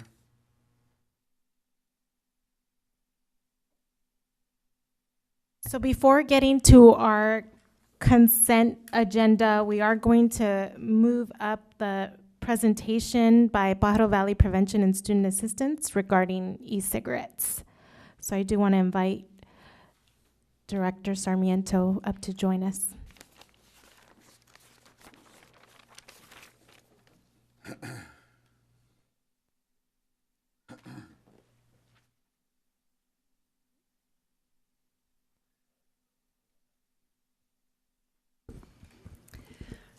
Good evening, Mayor, City Council members of the most progressive city in the Tri-County area. And I would like to thank you for inviting us to come and give you a presentation on e-cigarettes, something that is sneaking up on us, and we're not becoming informed. But thank you for the opportunity to do that and to just give you an update on the potential harms of e-cigarettes among our community, our youth, and the community at large. So I have two people here who will give a presentation. They are experts in the field. And we have Gina Cole, who is with PVPSA. She's a tobacco prevention specialist.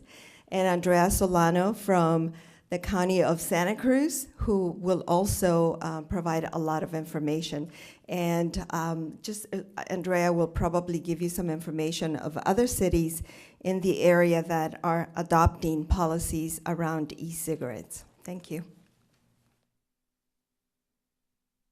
Good evening. Thank you so much for the opportunity to be here and share this information with you. As Jenny mentioned, my name is Andrea Silva Solano. I'm a health educator for the Santa Cruz County Health Services Agency, and also I'm staff to the Santa Cruz County Tobacco Education Coalition, and we work closely with PVPSA on tobacco prevention efforts throughout the county. So tonight we're going to be talking about new and emerging tobacco products, specifically electronic cigarettes, commonly known as e-cigs. And we're just going to talk about what they are, how they work, and how they are changing the way we approach tobacco prevention throughout the county.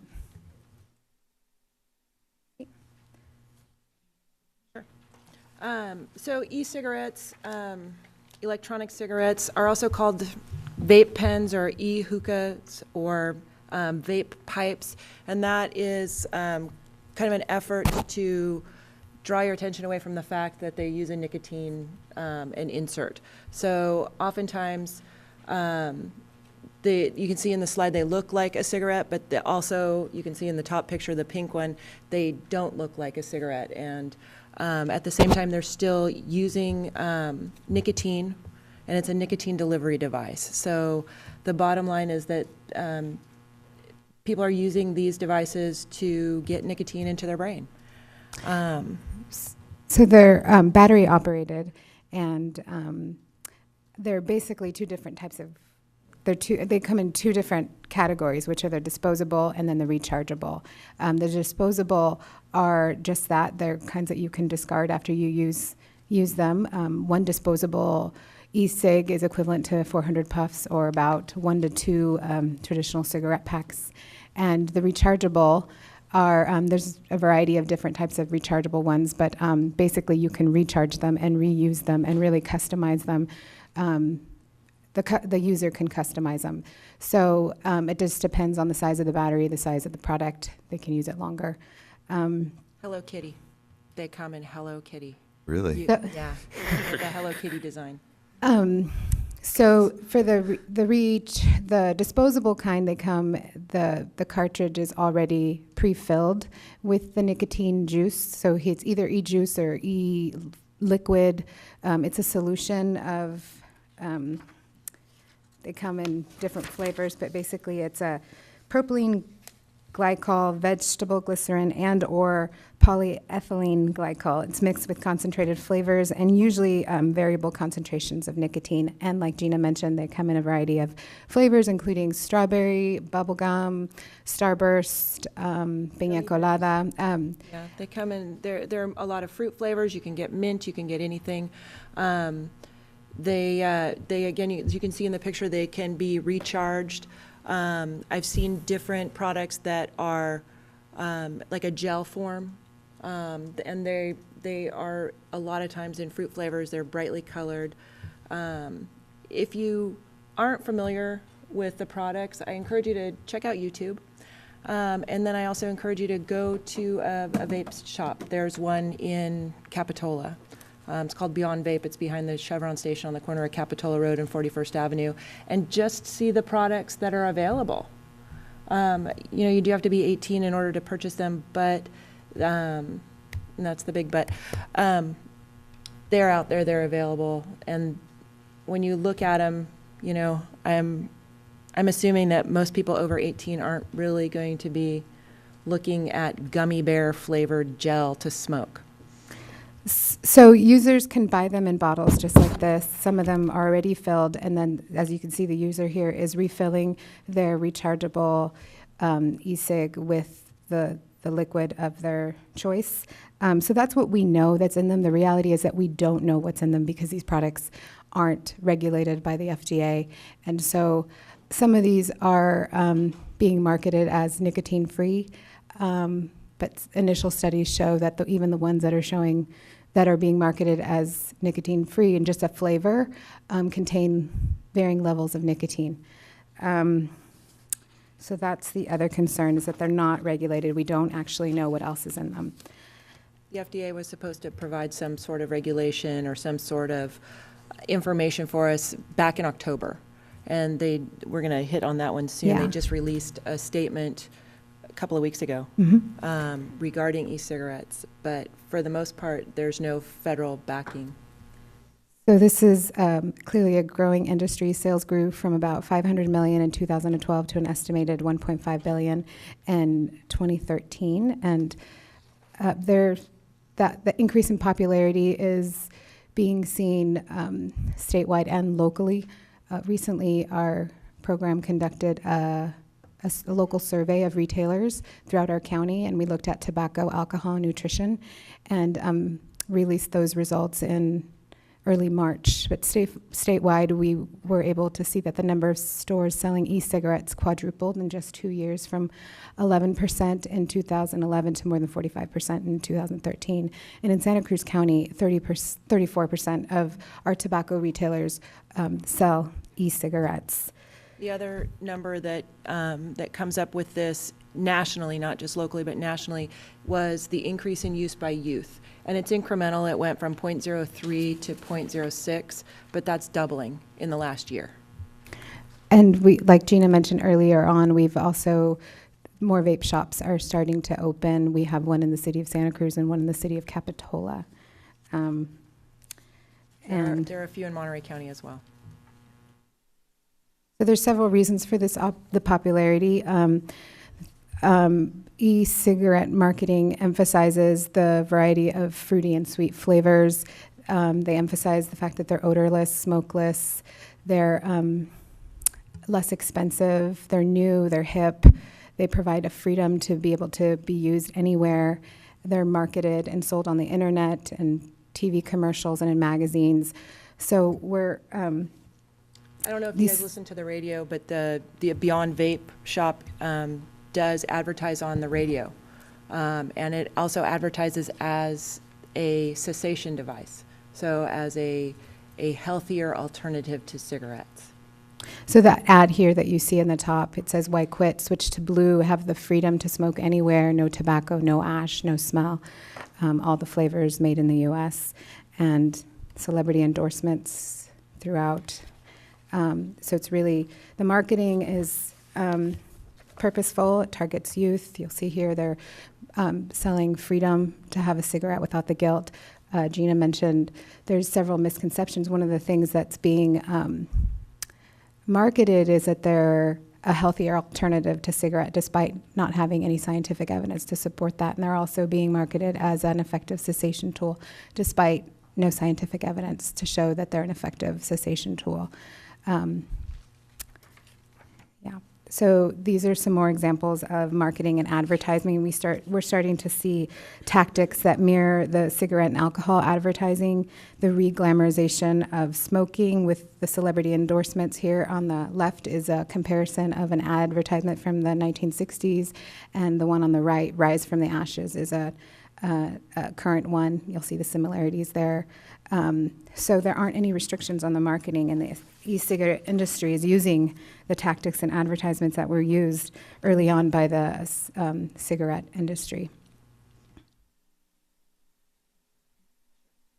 So again, just to back that up, that it is promoted as cessation tools. I teach cessation classes in some of the facilities that I work with, and a lot of the clients that I work with are like, "Oh, I should use this e-cigarette," and I have to say, I can't tell you what to do and what not to do, but all I can do is give you the information that you need to make the good decision for yourself. And I can tell you that there's no science behind it. There's no backup. There's no studies that say it's a good cessation tool. And there's not proven safe yet.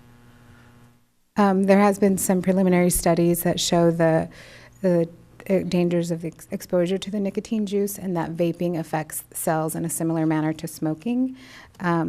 Electronic cigarettes can change gene expression in a similar way to tobacco, according to one of the first studies to investigate the biological effects of the devices. We know nicotine is a poison. Ingestion and skin contact can cause rapid heartbeat, elevated blood pressure, along with nausea, vomiting, and with more severe exposures, low blood pressure along with a low heart rate are dangerous signs. E-cigarette accidents have prompted poison warnings and also an increase to calls to the Poison Control Center.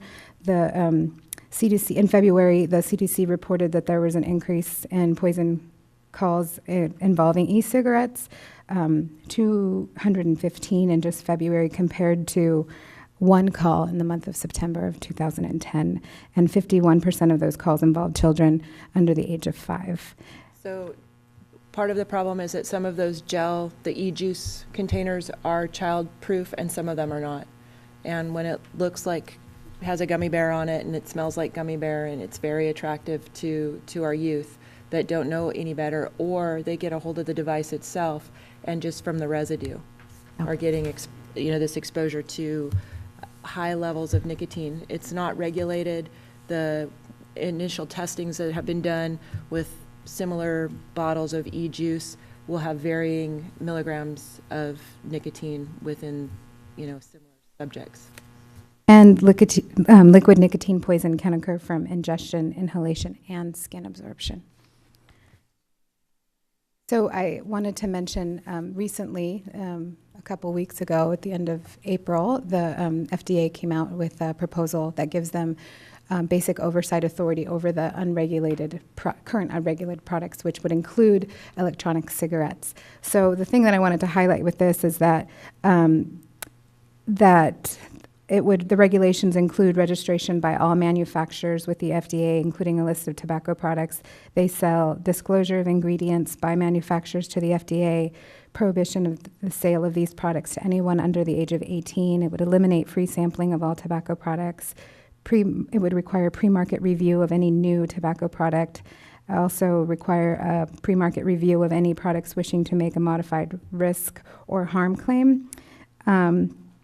The thing I wanted to highlight is that the proposed deeming rule makes clear that state and local governments can continue to adopt and enforce laws relating to tobacco product sales, use, distribution, and advertising, and would not affect the ability to pass laws regulating where electronic cigarettes can be used, or prohibiting the sale of single cigars, or requiring retailers to obtain a local license to sell tobacco of any kind. So it still gives the cities and the different jurisdictions power, and it still gives them a voice in saying what they are willing to let their youth and their constituents be, subjected to. So as I mentioned earlier in the presentation, it's really changing the way that we're conducting tobacco prevention, and I think the first step is raising community awareness through community education. We've had several opinion pieces published in local newspapers about these products and other new and emerging tobacco products, including flavored products. Recently, so before that, I talk about recent or local other jurisdictions. The Santa Cruz County Tobacco Education Coalition has decided to work on these electronic nicotine delivery devices and educating the community and restricting the use of these products in already existing smoke-free policies. And also working to educate the community around flavored tobacco products and how these really are marketed and designed to entice young users.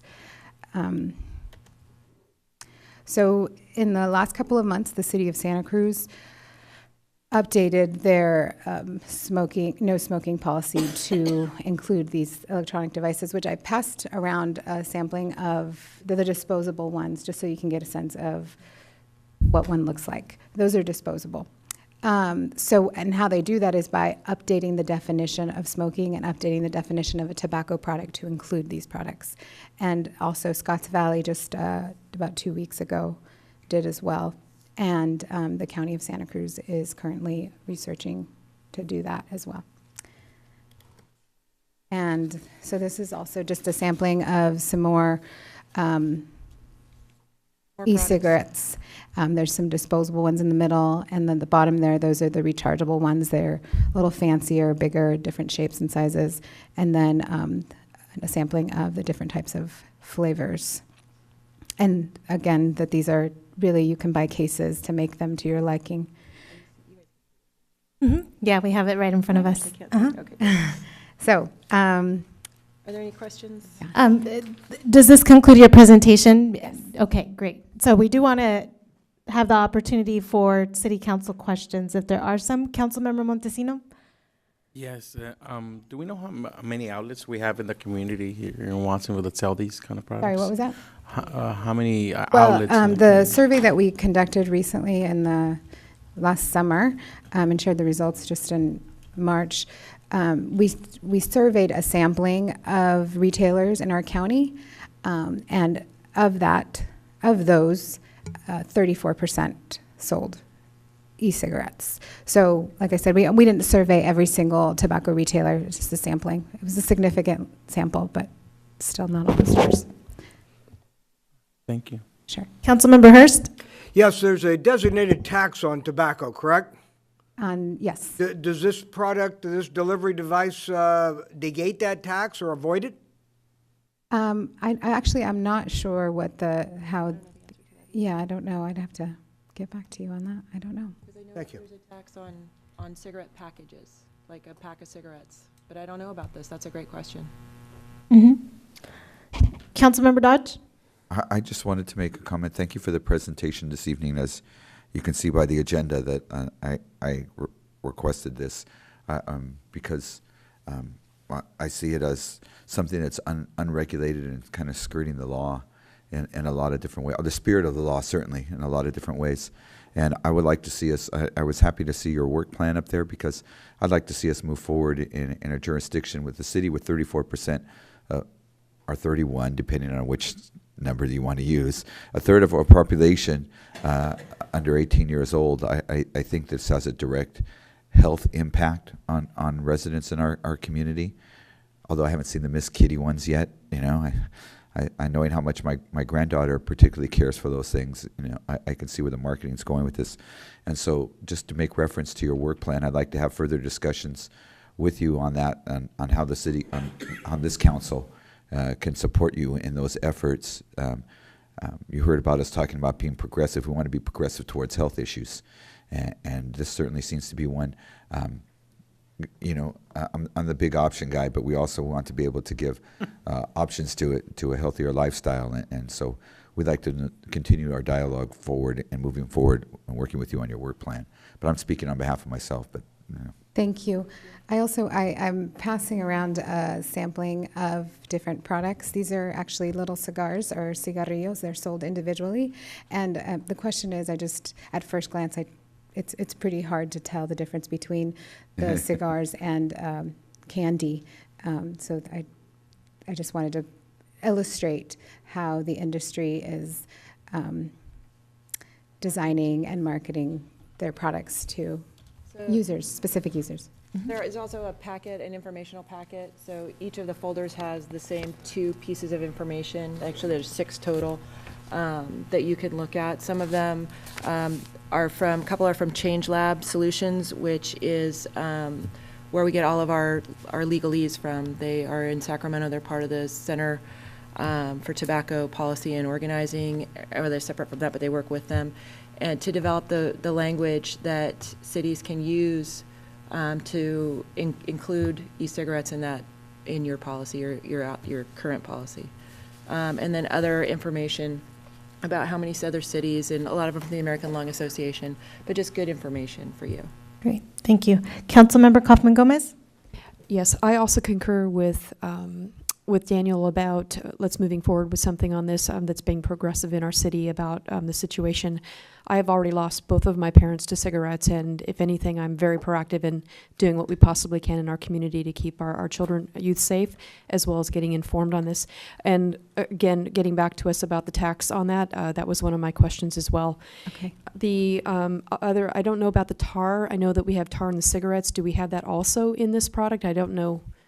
We don't know either. Okay. Don't know what you don't know. It doesn't burn. It doesn't combust tobacco, regular tobacco. The nicotine is extracted from the tobacco, and that's one of the marketing tactics, is to say that it doesn't have the tar.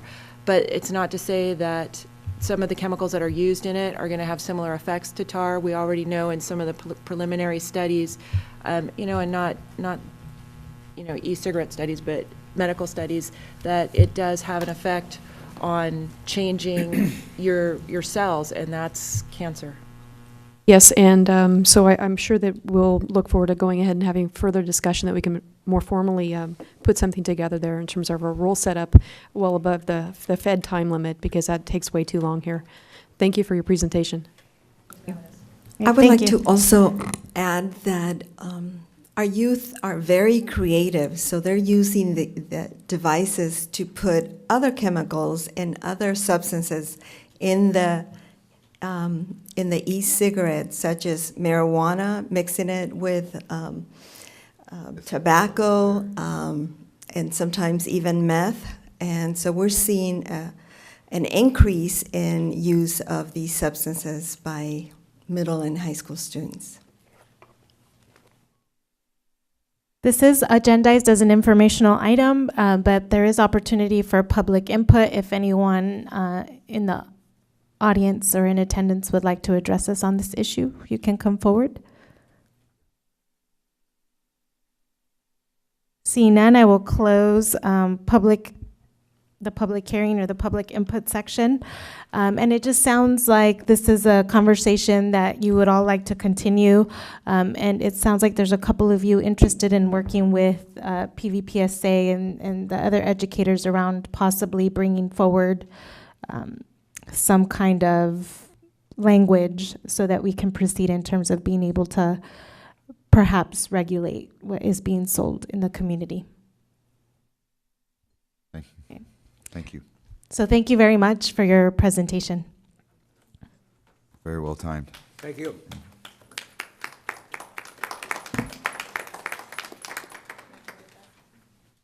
Not candy? Yeah. Don't forget gonna transit. take one. Don't forget transit districts. They're a public agency also. Be sure you return all props. I returned it. I was tempted to get. They got they got thinner down there at the end. So we are moving on to our consent agenda. These are items which are recommended actions considered to be routine. I'll move a consent agenda. There's a motion to approve consent in a second. There's also an opportunity for public input on our consent agenda. Is there anybody here wishing to address us on any item listed on our consent agenda? Councilmember Bilicic?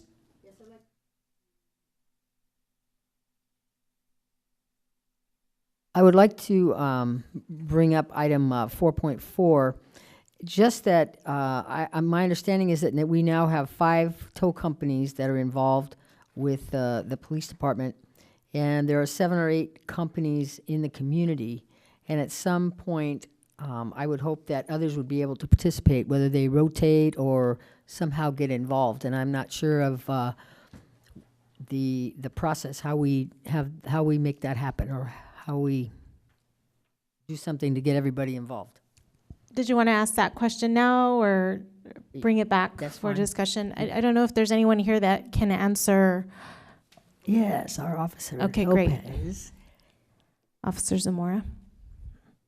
Lieutenant. Zamora is here. Yes. Oh, Lieutenant. I have to learn all the ranks. Did speak with him today. You know, before the lieutenant gets going here with this, towing has been an issue in the Monterey Bay, and so I think that let's get the answer to the question and focus on what we can do. Thank you, and Jorge's fine. So I'm with the police department. Good evening, Mayor and Council. So initially, I thought that there was actually 7 or 8 companies within or operating in the city. There's actually there's 5 on the actual rotation list, and there's 1 other company operating, I think, still on Lee Road, and I think that company is I can't think of the name right now. I can't think of the name. But anyway, we've Auto Richness.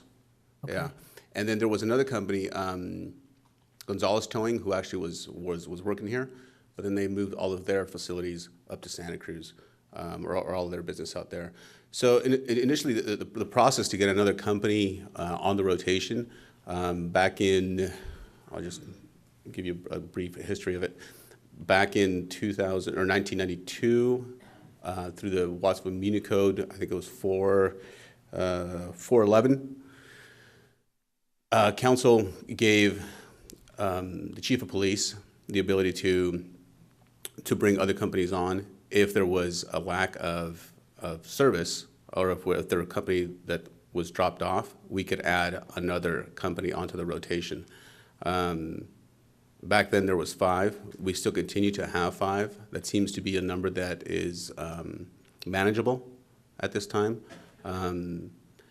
If we wanted to put it out again to the other company that still operates within the city, we would have to do what I've learned is a request for qualification, which is kind of like the request for a proposal. It's just a little bit less complicated. It's more simplified, and the company would have to qualify under all of the enumerated issues or the guidelines that are under the municipal code. They would have to fit all of those, and then they would be eligible if the chief of police and the council felt that at that time we needed more service. Personally, I'm not saying you need more service. I'm sure you know whether you do or don't, whether you need to add 6, 7, or if you're good with 5, just so there's an open process. If we put this into effect all the time and we're eliminate another company, I just want to make sure that there's a fair process for if they do qualify and if they're interested in even becoming part of the group, that they would have an opportunity, maybe rotate in, out, whatever. Sure. Just a consideration. Question really quick. Yes. Since this is a resolution authorizing the city manager to execute this agreement, if you will, because of what's happened in King City in South Monterey County over the last couple of months, and some of the more interesting than us council actions that are going down there, I think it's important that we mention that sometimes when people who are undocumented get their cars seized, they have to produce some sort of identification to be able to get their cars back. Otherwise, they're seized and they're gone. And I just want to make sure that when we have a policy, and actually the city of King City did look at our towing policy. I just want to make sure that we're able to treat our undocumented community in the same manner that other cars are towed. Is this something that we're aware of and part of our policy, and how is it enforced? Sure. It's a law. Sure, and we are very sensitive to that. Clearly, the population and the makeup of the city, you all know that I'm very sensitive to that as well. We do have a policy in place. It's a fair policy. It's a compassionate one. Just the other day, I was present at a 30-day hearing for somebody who had lost their vehicle, and the individual was a farm worker, undocumented, and the only form of identification that he had was his matricula. So we were able to, because he had never been stopped by the police, he had never been cited, he had been here for a long time, he has a family. The vehicle is registered to him, but the vehicle was released to him prior to the 30 days. But he was admonished and he was told, you cannot drive this car. Although it's registered to you, we understand your hardship, but we have to admonish him and let him know that if he is stopped driving again, then he will lose it for 30 days. So we want to be compassionate and really feel somebody else's pain, but at the same time comply with the laws and try to be fair across the board.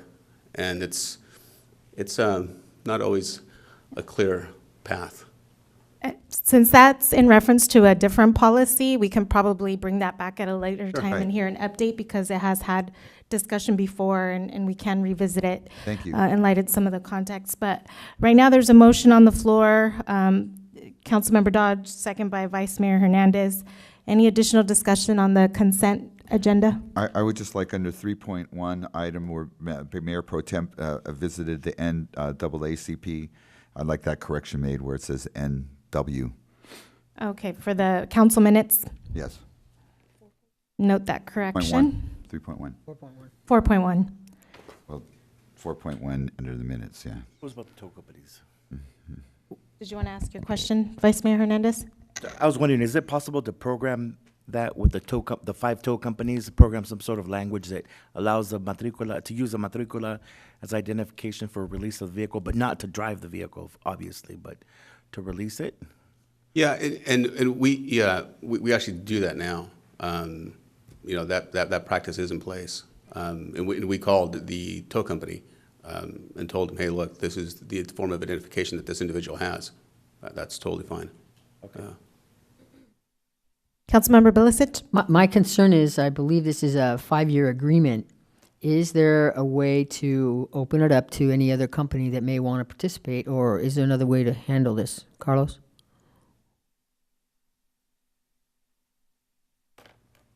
I believe we have the discretion to issue a request for qualifications at any time if there's interest from other companies wanting to compete.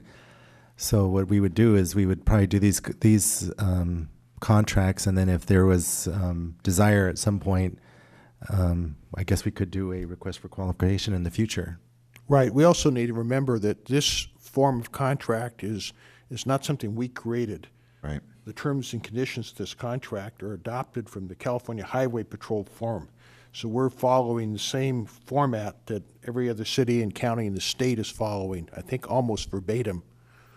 Yeah, this template is being utilized by a lot of the police agencies throughout the state, and even in this region.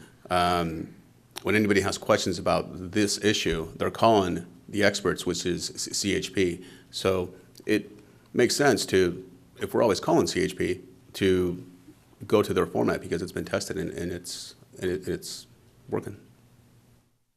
That's not my concern with that. My concern is just that we have an open process. If there are other businesses out there, and I don't know, that we don't automatically just keep the same 5 and roll them over. So it's open at some point, and Carlos said you could open it if need be, right? Carlos? That's my understanding. Is that correct? Yes. We can reopen it if there is interest. There hasn't been interest, but yes, absolutely, we can do that. Did you want to add something, No, Officer John? I was just going to say that it is 2 separate issues. The Right. TSA is just a contract that basically tells the companies that once they're on the rotation, the rules, the weight limits for different tows, they have I need you to put in the microphone because they have to have trucks that if they're coming to a tow for a big rig, they can't just come out with one of their smaller trucks. So it just gives them the guidelines. It gives the guidelines for the actual inspections of the trucks.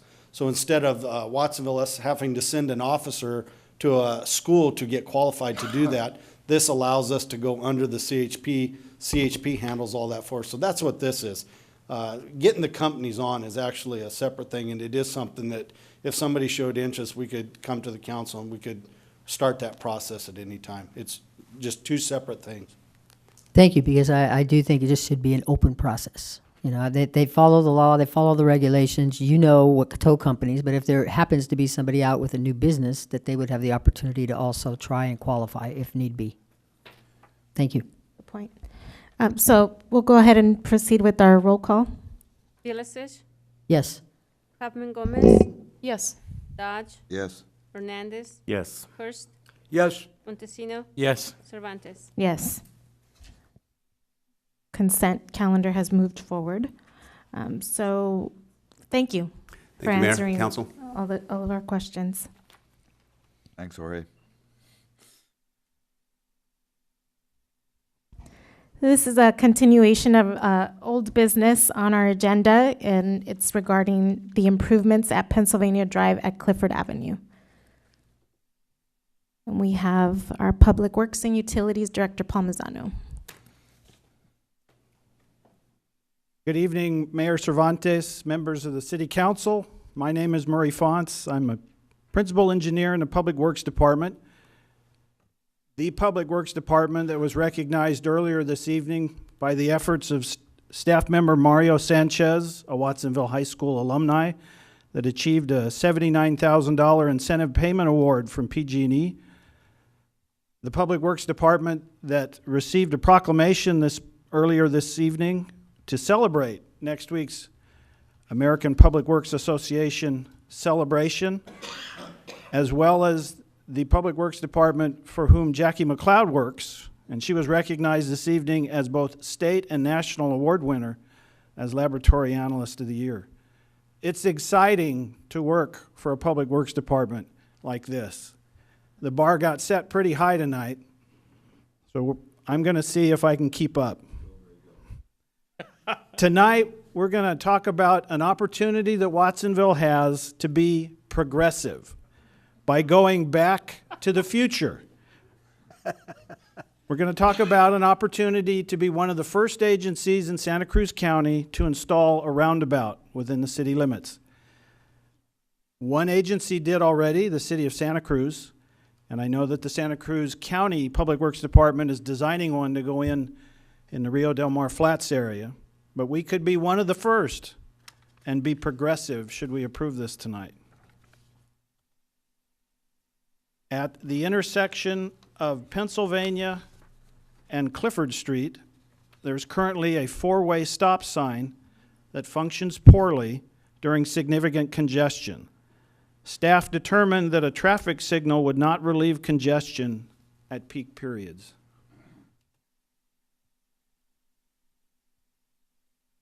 Installing a roundabout at this location will benefit the neighborhood by reducing delay, handling more vehicles, reducing the number and severity of vehicle and pedestrian accidents. I'm getting choked up here. Improve air quality and provide aesthetic improvements. It's an emotional evening. Staff, excuse me, staff has taken part in a community outreach effort or a roundabout reach effort by meeting with the neighborhood on 3 separate occasions. One meeting was held in the summer of 2012 and discussed the traffic issues at this intersection.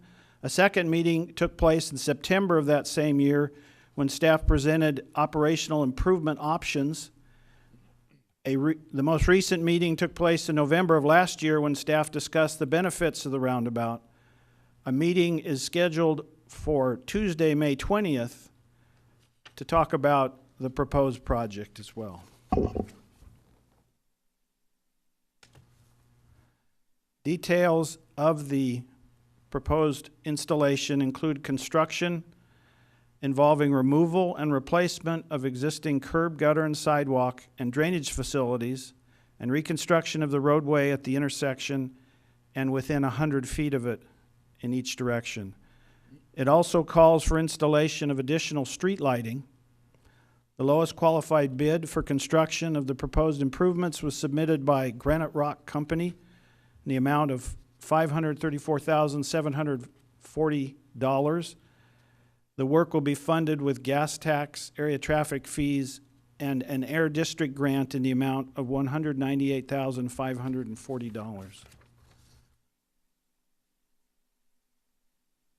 Construction of the roundabout will take place during the summer of 2014. As I indicated, city staff is reaching out to the community, and it will be preparing an interim landscape plan during the spring and summer of this year. The landscape plan will use drought-tolerant and native plants. Outreach shall included a roundabout theme display at the city's recent Earth Day celebration on April 27th, as well as a meeting scheduled for next week. After project construction is complete, the interim landscaping will be installed and staff will seek funding for developing and constructing a long-term landscape plan that could incorporate hardscape as well as plantings. At the recent Earth Day celebration, the Public Works Department collected ideas or suggestions for installations to go within the center of the roundabout. There were 86 suggestions, and if breaking them into 2 categories, one would be considered art. Note the Art de Triomphe in France. Specifically, there was suggestions of statues as well as fountains. The other suggestion was plantings, such as trees. If there was one theme that dominated, it was fruit. There were 24 suggestions that had involved fruit, including 18 that said a strawberry. Other suggestions included water-related themes such as a fountain.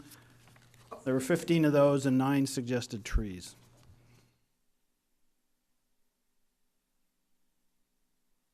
Staff recommends that council consider the following action.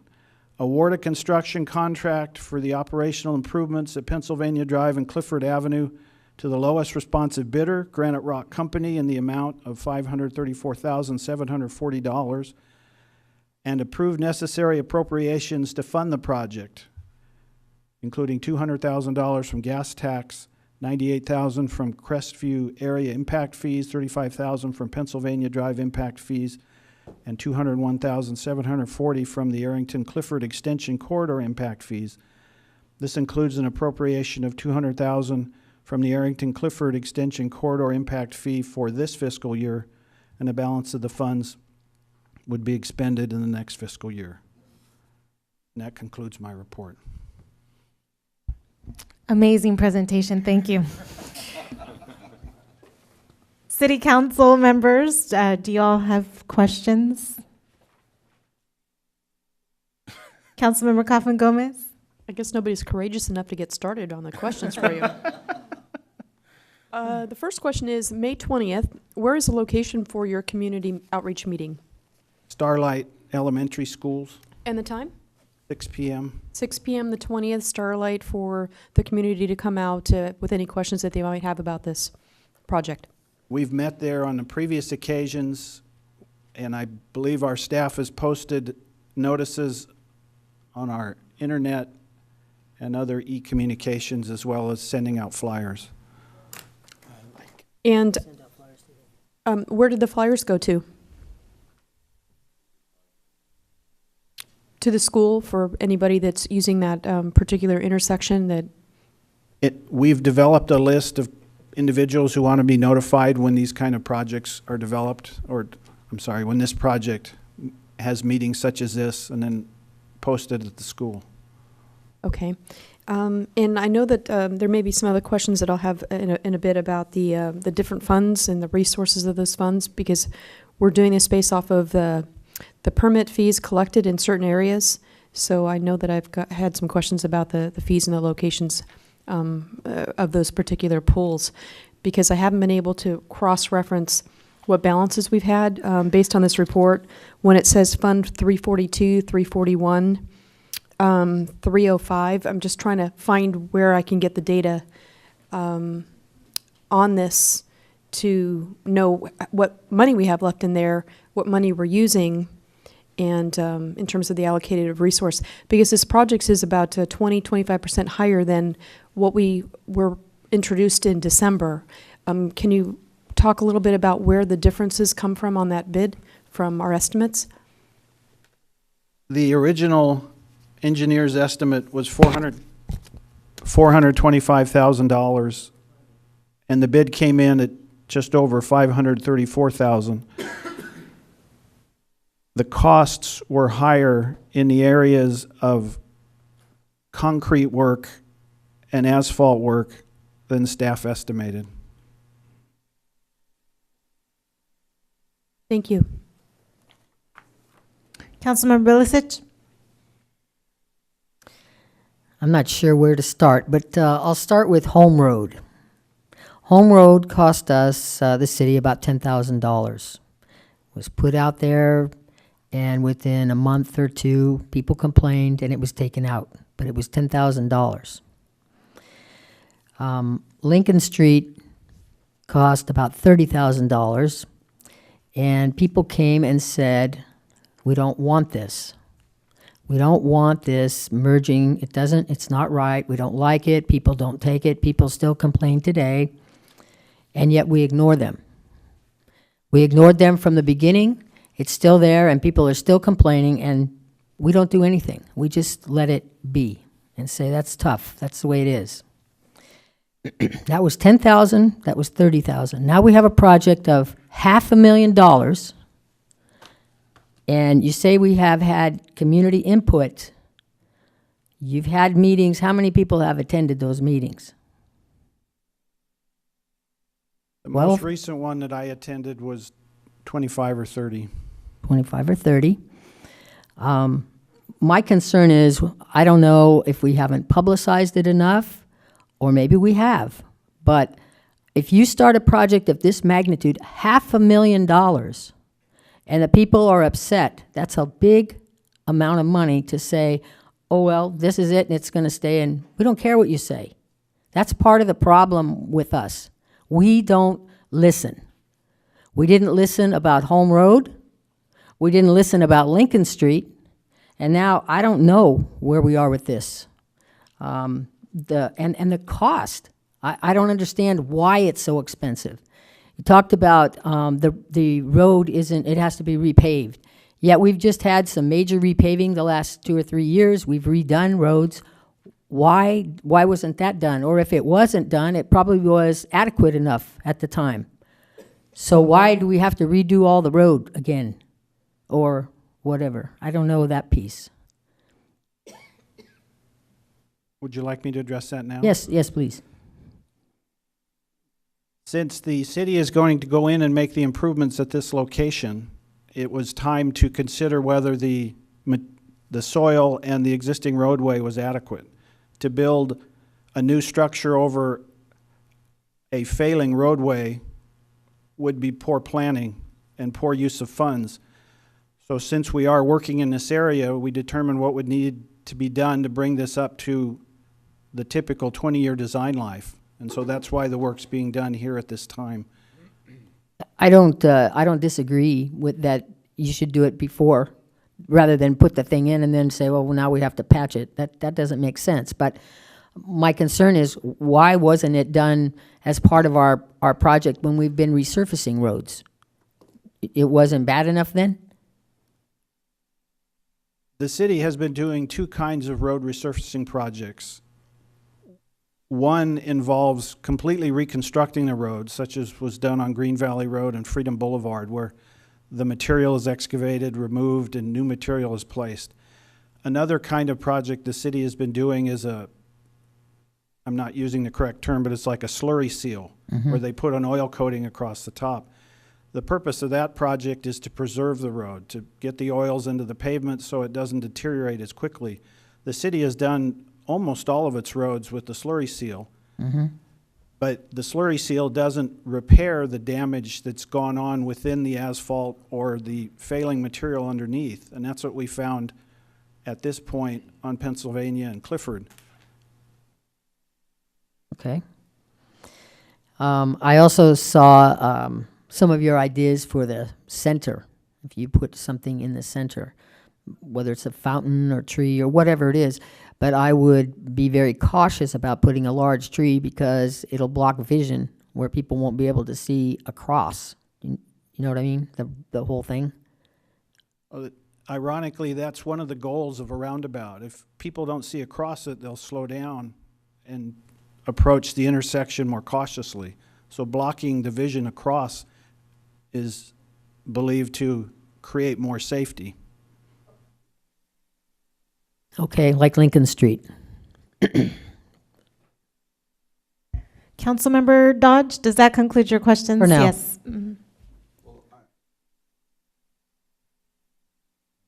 I respectfully disagree with Councilmember Bilicic. At times, I know that change is hard for members of our community. This is a direct border between Districts 5 and District 6, which Councilmember Montesino and I represent. Excuse me. So I'm sorry with my numbers. It's after 8:30. I've attended those meetings at Starlight School. They're the residents who are directly affected by this. And I also respectfully disagree with Councilmember Bilicic on the S-curve on Lincoln Street, which is also in District 5. The residents that live directly in front of that S-curve have told me on several occasions that it's reduced. And we also heard from a police officer who was monitoring traffic there over many years that it's reduced the number of accidents in the area. It's slowed down traffic. I too think that this is a progressive idea. It's next to a school. Sure, it'll be changes different, but it's going to be able to have a quality of life impact on the residents that walk through there and the children that go through there on their way to school. Clifford Manor Apartments, very, very, very high travel corridor. These are areas that I know that I've walked and talked to residents in support of this. It's new, it's different, and it's something that we need to be able to do to be able to make that area safer and monitor the traffic flow. My concern would only be that, and I've heard it stated in these public meetings, is that we address the issues for buses to be able to get through that area safely and maneuver through the width. Otherwise than that, I'm very supportive of this project that's in my district. I believe that it'll enhance the quality of life, as I said, and I think it's time for us to move forward. Maybe, you know, there are drivers that are challenged out there in the community, and they do need to be able to slow down. So I think I commend you on this project. I think that if one life is saved, the cost of the project going over what it was originally intended is well worth it. And I look forward to, as a supporter of the public arts in the community, I look forward to how we can address making that intersection a much more brighter and beautiful place. So my question pertains to the width and the ability for public transportation vehicles to be able to get through there. Can you address that, please?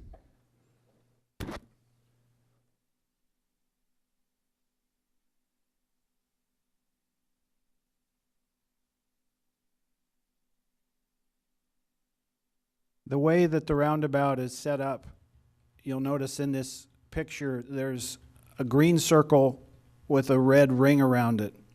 The green circle represents the landscaped area. The red ring is an elevated area that has somewhat like a driveway on the edge of it. So when larger vehicles approach the intersection, most will be able to navigate through without driving up on this apron, but the apron is designed such that it will allow a vehicle to go up on it. So if you have a longer truck trailer arrangement, the back wheels will run across this, but it will navigate the intersection. And that's also for If it's emergency vehicles, buses. correct. Thank you. Councilmember Montesino. So I'm in full support of this, and I know I've gone to, I think me and Councilmember Dutch has gone to all the community events there at the Starlight. They had around 30 or 40, depending on, and they're monolingual people where we section off people that only speak Spanish, and we have those services for them, and we also have a big discussion with all the groups. So I think it's well informed. 99% favor this because it's not only just vehicular safety, but it's a walkable safety. So you're going to be able to better sidewalks for a lot of those young moms and kids going in utilizing it to go to school. So I'm in full support, and thank you very much. And hey, we gotta invest in our infrastructure. There's only one way to make things happen. We got a grant from the Air District. Hey. What else can we ask for? We could have been investing our own money in this concept, so why not invest other people's money? Thank you. Councilmember Hurst. Well, I understand people's fear of change and how this might be a new or a novel concept for some who haven't driven through roundabouts before. But I don't think that should be the criteria or people's fears. I think that the staff has listened to the concerns of the public. The public could even go to a website that says how to drive around a roundabout and perhaps calm their fears. This is a pretty simple idea of reducing emissions, improving traffic flow, enhancing vehicular as well as pedestrian and cycle safety. This is a good thing that You know, if there's people that have concerns about it, let's hear them. Let's hear them at the public hearings. Let's deal with them. But I think to just rely upon someone's apprehension of getting lost in the roundabout is not, it doesn't alleviate the backed up traffic that exists currently at this intersection, and it doesn't address the emissions and the other problems of backed up traffic there. So this is actually a very good thing, and I'm sure that, you know, there'll be some people that are fearful of it and then maybe, in fact, avoid it. But many people are avoiding that intersection now because of its congestion. This is safety. So this is the opportunity as well for members of the public wishing to address us on this agenda item. Any public input, please come forward. Seeing none, we'll return it to council for discussion. So, Councilmember Montesino. I move approval of this Second. item. Been moved by Councilmember Montesino, second by Vice Mayor Hernandez to move staff's recommendation. Discussion questions, Councilmember Kaufman Gomez. Because this is an additional 1.25 from what we initially, or about $100,000 more, what projects would we have to put on a back burner as a result of spending more money for this project?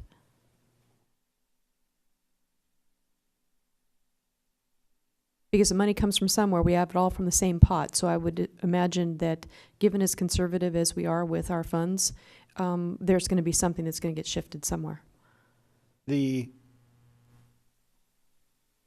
When the city budgeted for the Freedom Boulevard undergrounding district project, it was anticipated to start the past fiscal year.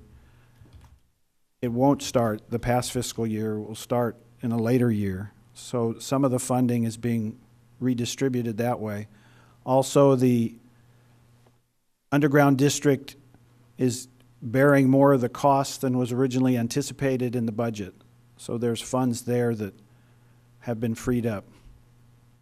How much of a delay will that be for us? Is it next fiscal year? How much further out? I've been told that they will begin work on site, that is, in the area between the street and the homes, after Christmas. Street and homes of this project or of the Freedom Boulevard project that you were Freedom mentioning? Boulevard. Thank you. Councilmember Bilicic. This is based on ordinance 653-84, correct? That's what we talked about this way back. That's the ordinance that was utilized for this project? I'm not familiar with the ordinance. Well, it's an urgency ordinance. Director Palmisano, you're familiar with it, correct? No, I actually don't know which one. We sent you an ordinance about the Crestview, right? Right. So that's one of the funding sources for this project, but there's 1, 2, 3, like 4 or 5 here that are funding the project. So several of the impact fee funds are for specific traffic improvement projects for this particular area and cannot be used for other projects. And so the only ones we really have flexibility on is the gas tax. Everything else is specific, including the grant funding for this project alone. And the Crestview one, how does that work that the money comes from Crestview then goes to Pennsylvania and Clifford? Well, there's a designated area that includes a number of properties, and that's identified in the ordinance. And so whatever those areas are, as identified in the ordinance, that money can be allocated to a project in this area. And this is one of the projects that was identified. And the ordinance states in there that it can only be for traffic signal. Traffic improvement projects. Well, it says signal in the ordinance. I'm not gonna, somewhere in here, I read it, but maybe because it was so long ago. Is that correct? I believe so.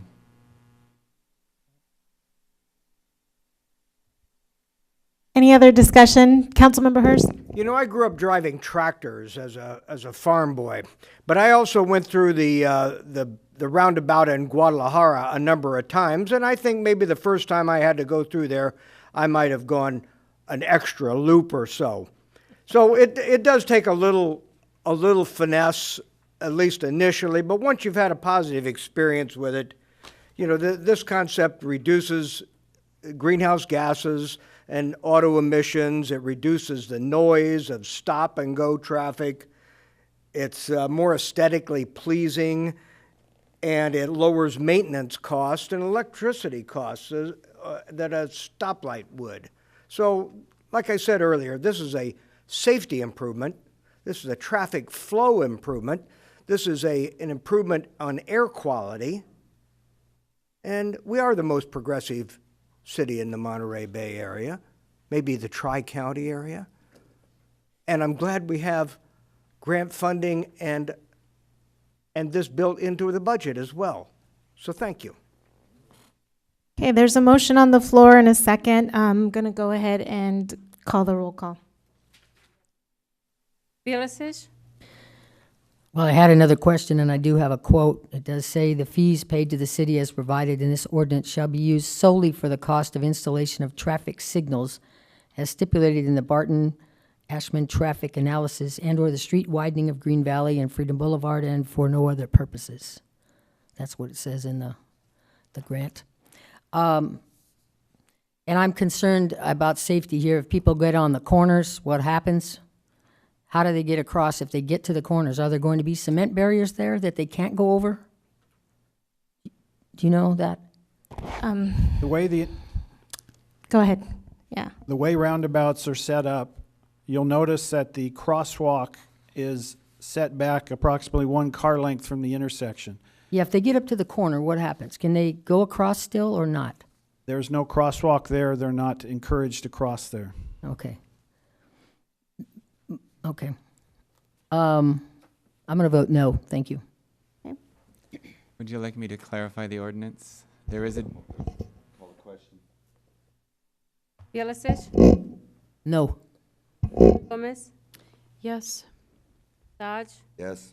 Hernandez, Yes. Hurst, Yes. Montesino, Yes. Cervantes. Yes. And can you please repeat again the next informational meeting? I think that's also a great opportunity for continuing discussion and asking those clarification questions.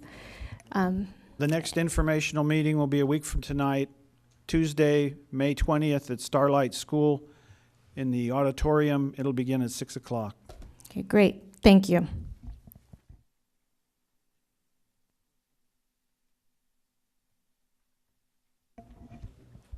Thanks, everybody, for your patience out there. We're moving along. And next, we have an application and consideration of water availability for 70 Tremblay Lane.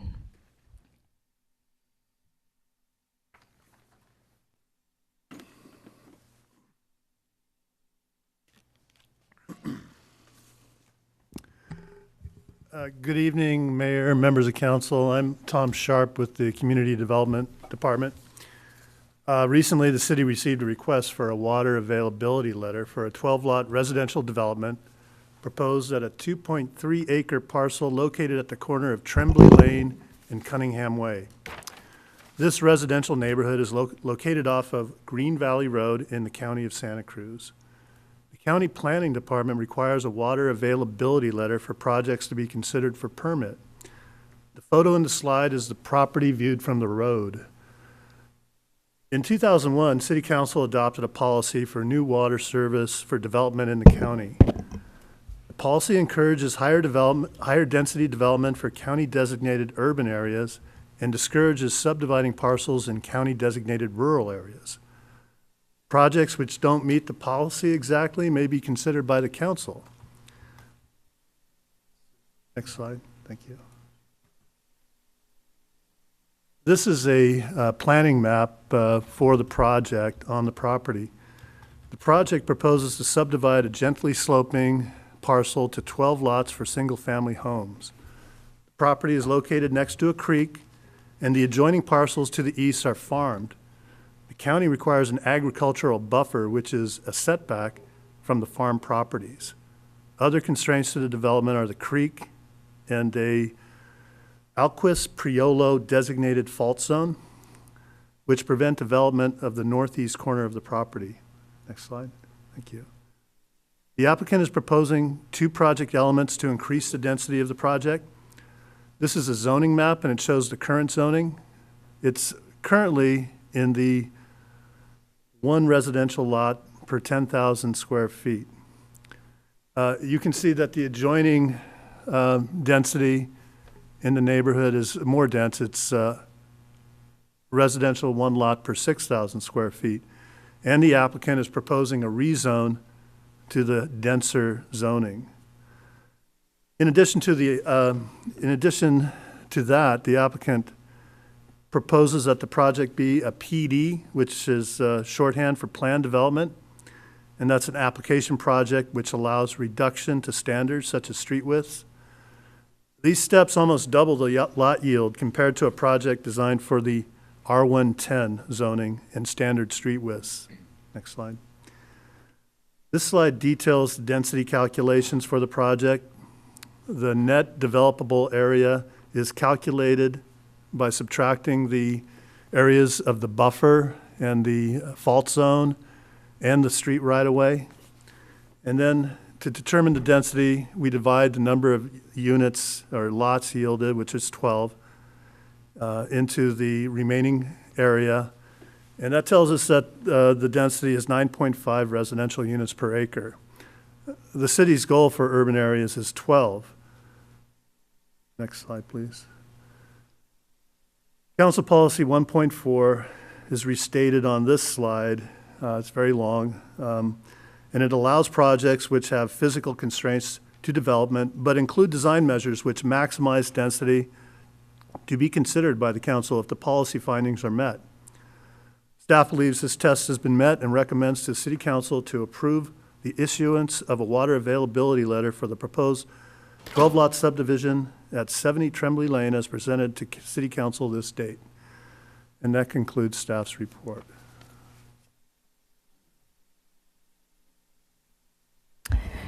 Council members, this is the time for questions. Any questions on this presentation application? Councilmember Kaufman Gomez.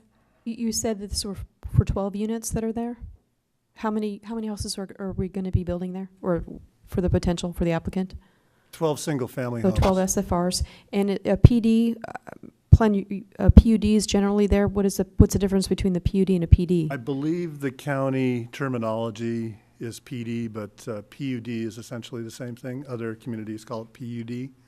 And then why would we be restricting in terms of being narrow on the streets and whatnot on this subdivision over other subdivisions that normally come up to council?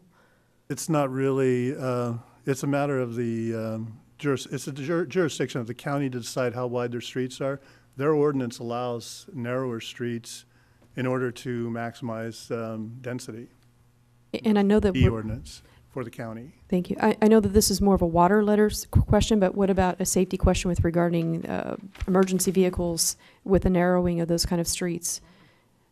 Is there anything that? Well, it's none of our business, but Okay. in fact, I mean, I don't think it's that out of, it's not that out of industry standard. It doesn't appear to me to be a hazardous situation, and I'm sure the county planners would determine that if it was. Right, understandably. And I know that we're here for a water letter, not for that, but in general, when developments go up, think about a few other things in the process. Thank you. Welcome. No other questions? Seeing none, this is also the opportunity for public input. Anybody wishing to address us on this issue?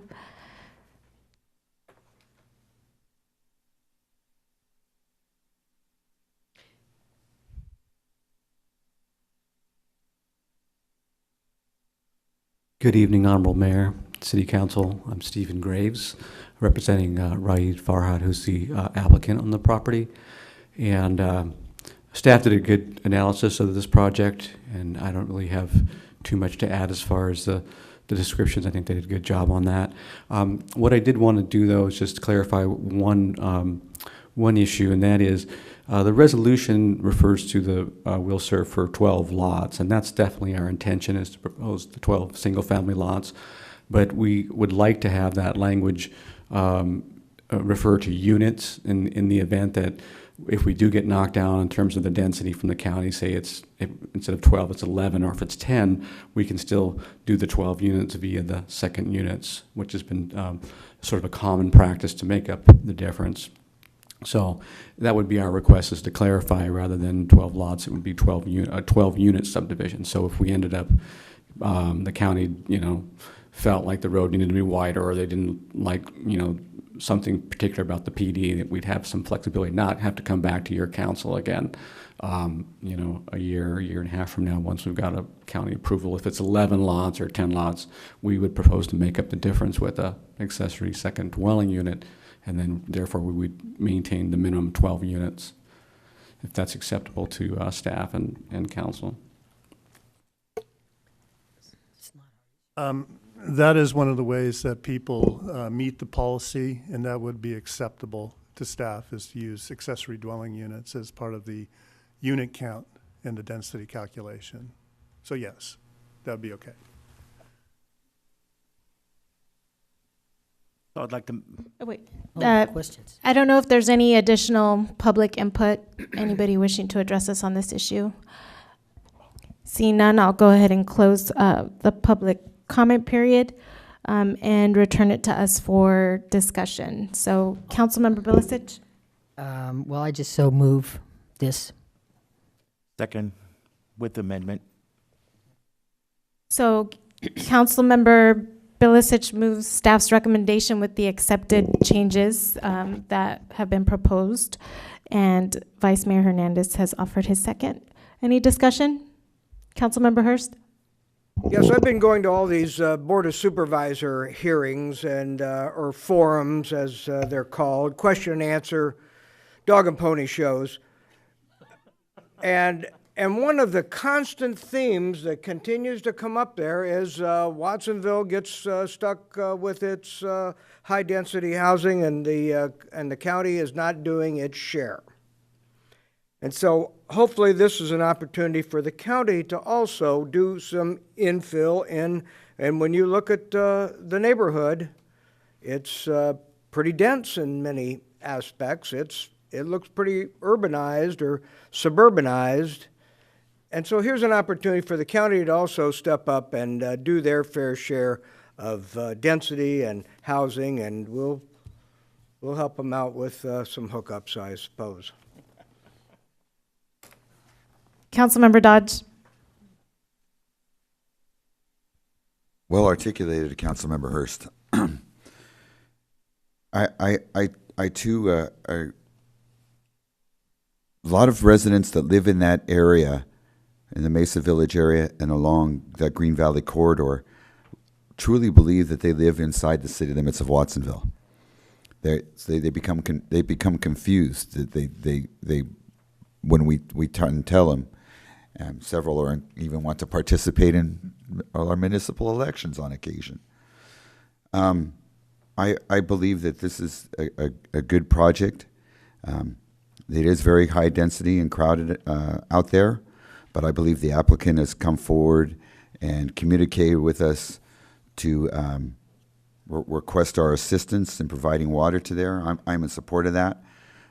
Recently, I was confused a little bit where we approved a project in the Atkinson Lane area, this a parcel that was divided divided partially in the city and partially in the county. And LAFCO, last week, we were basically told by LAFCO that we needed to be able to provide water to this area that was inside the county. It was a rather interesting meeting, to be honest. My point being is that we do provide water for the residents in the community that live out there. They do believe that they live in the city of Watsonville, and we should encourage orderly development outside our city limits and provide the resources needed to the residents. So thank you. Any other comments? Seeing none, we'll proceed to our roll call of the motion that's before us. Villasis, Yes. Kaufman Gomez, Yes. Dodge, Yes. Fernandez, Yes. Hurst. Yes. Montesino. Yes. Cervantes. Yes. Motion carries.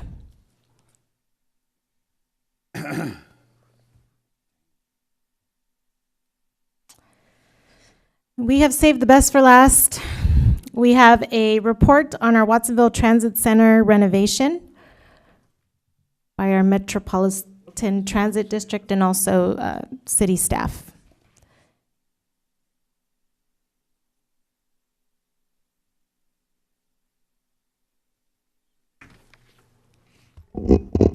Good evening, Mayor and City Council. I'm Maria Esther Rodriguez with the Public Works and Utilities Department. This evening, our presentation for Metro will be given by Lisette Guisar from the Transit District. Thank you. Before we begin, I would like to introduce you all to our new CEO, who is with us tonight, Mr. Alex Clifford. And if you can come up and just introduce yourself to the council. Honorable Mayor, honorable council members, thank you for the opportunity to visit your beautiful and progressive city.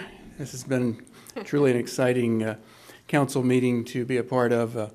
Reminds me of my 8 years on city council in Riverside, California many years ago. So a lot of the issues are still the same today as they were then, aren't they?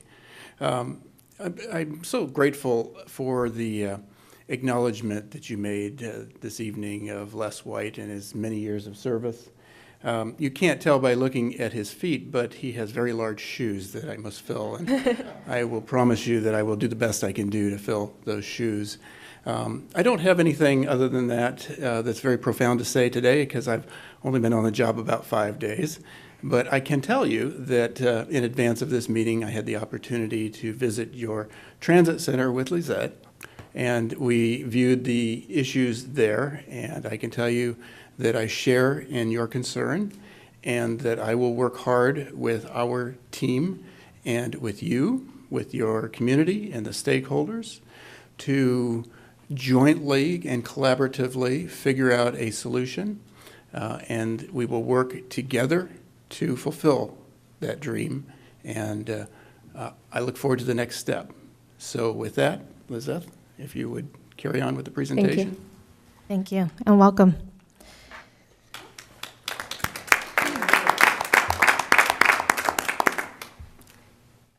So tonight I'd like to provide you with an update on the progress of the Watsonville Transit Center renovation. We are in the very first stages of this project, and this is a project that began a while ago when we started looking at some of the issues and deficiencies at our transit center and began speaking with the community. And these are some of the issues that have been brought to our attention. But before that, I would like to just give you a little background on our transit center and on the services that we provide. Oh, it is working. There you go. Thank you. So the Watsonville Transit Center, it's located at 475 Rodriguez Street near West Lake Avenue. And it's an intermodal transfer facility, or it's an intermodal facility, I apologize. It's a destination point for Monterey Salinas Transit and Greyhound, and also serves our local taxis and paratransit service. Now, this transit center is a primary transfer point for all of the local intercity routes, as well as the regional routes that go to Santa Cruz, to Monterey, and in Watsonville, we have 5 local routes just in the city of Watsonville. That's not counting the routes that go back and forth from Watsonville.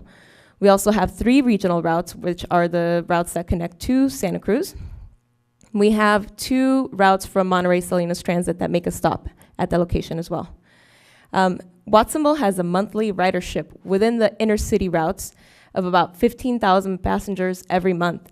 So this is not counting passengers that are taking the bus to Santa Cruz. This is just within the city, 15,077 riders. We have in Santa Cruz, Les White mentioned the Watsonville Transit study that was conducted a couple of years ago, and what they found was that we have a very large transit-dependent population. And what they define as transit-dependent are people from the ages of 6 to 17. We have seniors, low-income individuals, persons with disabilities, and persons with no vehicle access. So this makes our transit center very high use. It's a very high use facility, and it's very important to the community. It's also the only transit center in the city.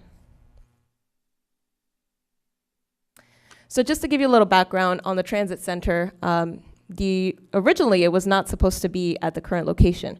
We were originally on 152. I don't know if anyone is around here that remembers the old transit center, and it was not a transit center. It was actually just a stop over by the plaza with no amenities, and our plan was to build a transit center in the heart of downtown Watsonville. Then the 1989 earthquake happened and caused a lot of devastation and destruction to our community. So we began looking for alternative locations. We found the Crocker Bank, as you can see up on the photos there. I don't know if anyone remembers the old Crocker Bank, but what we did is we purchased the property, kept the current building, kept the bank itself, turned that into a terminal. And why I want you to remember this, and I think it's important, it's because the way that the structure itself was not meant to be a transit center or transit center lobby. It was meant to be a bank. So when we gutted it, repurposed it as a transit center, it has caused some issues as the years have gone on in its configuration, and it's not very suitable for us today. So the transit center has been operational since 1995. We have some photos of the grand opening with a mural. I believe one of our council members was a model for one of the mural objects. But it's been operational since 1995. And ever since then, we have not done any upgrades to the transit center. So as you can imagine, it has suffered from some wear and tear almost 20 years later. This is the original plan. The original plan had a much larger footprint. The intent was to have the configuration that we have now, which accommodates 8 buses, but you can really squeeze 10 buses in there. And it also had where it says farmers market, it had additional bus bays. So in the event that we had expansion, we were able to expand our service. Well, with the earthquake, the city of Watsonville had a need for low-income housing. So what we did is we worked with the city as well as several other agencies to provide that whole lot. I don't know if I can highlight this area here, but this whole lot to the city. It was leased out on a 99-year lease for $1, and we assisted in the transit-oriented development that exists there today, which is the Villa Del Mar Apartments. So the space that we had to expand is no longer available to us. And this is what the transit center looks like today.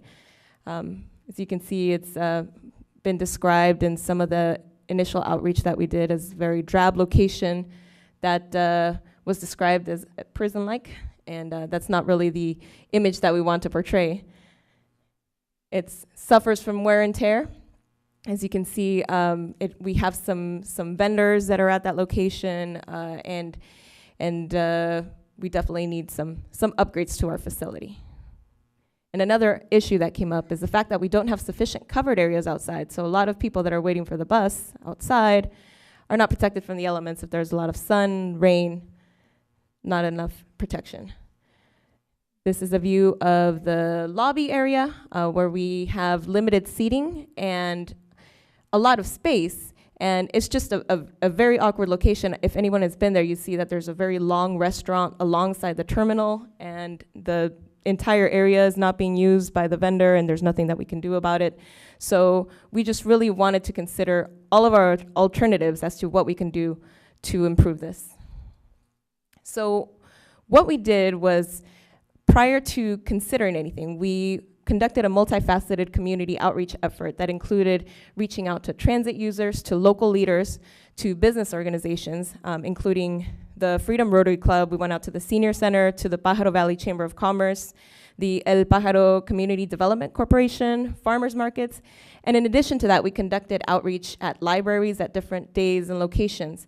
And what we wanted to find out was what people thought of our transit center and what their vision was or what they wanted to see at the transit center. So these are some of the main comments that we received, and this is before we were considering any sort of renovation. We just wanted to see what the public thought about our transit center. And the main complaint was that they wanted more covered areas. Outside, there's not a lot of seating, not a lot of covered areas. When you go inside, there's nowhere to sit, so people just kind of have to stand around. There were concerns about safety because of the lighting at the transit center and the configuration of the kiosks, which made hiding spots for individuals, and so people were afraid to be there at night. And we've done some things to alleviate that. We have security there at night, so we're assisting with that. But they also indicated that they wanted to have staff lobby with customer service, which we don't have right now. So when we did this initial outreach and we brought it back to our board of directors, it was evident that the transit center no longer served the needs of the community. So the board approved us going out and doing a request for proposal to hire an architecture and engineering firm to come up with a redesign for the transit center with a depiction. And we went out, hired a firm, and we included the input of Watsonville City staff. Maria Esther Rodriguez is a co-contract administrator on this program, or project, I mean. And what we asked from the architects was to provide us with 3 different options for the transit center. We wanted it to range from a simple redesign to keeping the existing building to a complete tear down of the project. So we asked for the 3 options, and these are some of the options that they provided us with. When we had our initial meeting, we went down to the transit center with the consultants, and some of their initial observations were that we needed to have larger signage, that the street entry was uninviting, pickup and drop-off locations for the buses are a bit confusing for people, because if a bus pulls into a lane and a person is expecting it on one end, it could be at the completely different end, so it was very confusing for people. So I'm gonna show you the 3 design alternatives, and this is just alternatives to kind of the tarmac operations of it. So the first alternative maintains the existing building.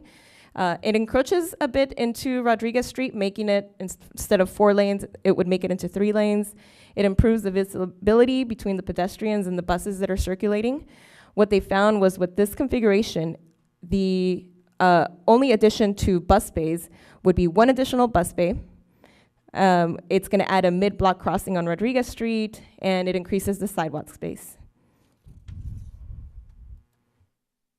The second option also improved visibility for pedestrians. It also increased the capacity for the buses by 1 additional bus. And this one would require an actual tear down of the terminal building and building a new one.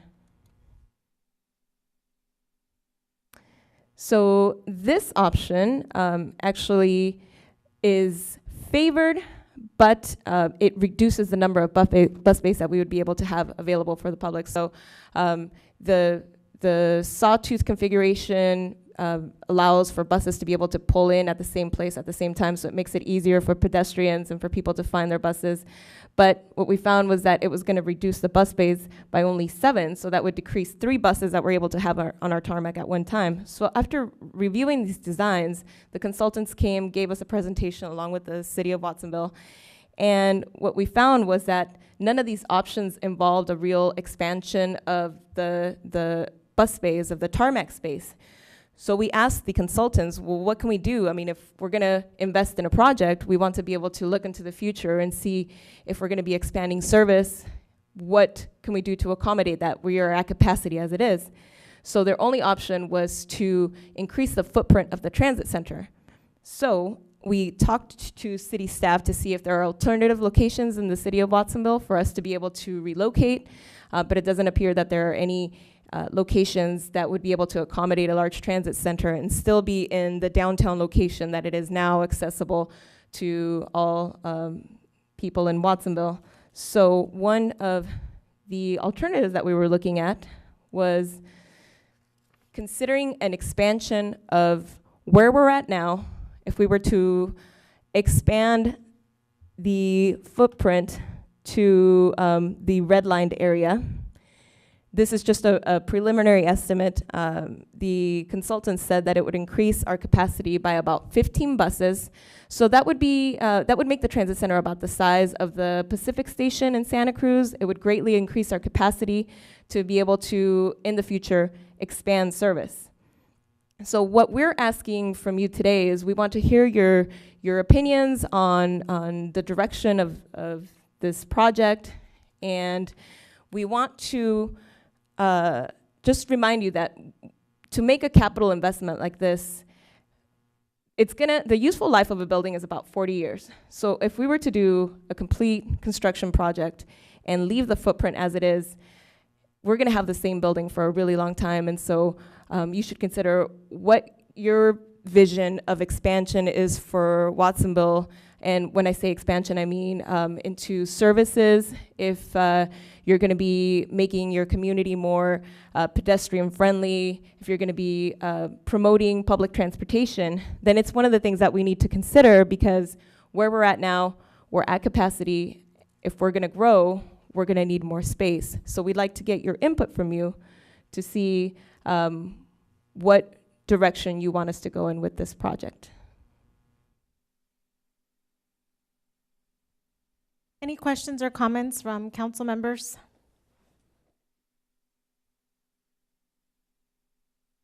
Vice Mayor Hernandez. Wow, that certainly is a lot of out there.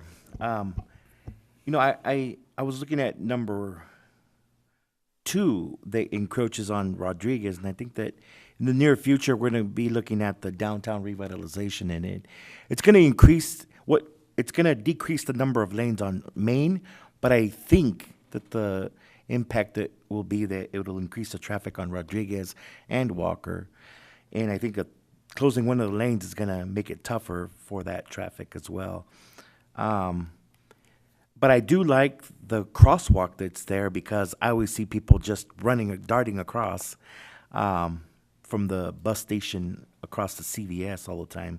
They never take the crosswalk over here by the Radcliffe. They always just kind of dart out there.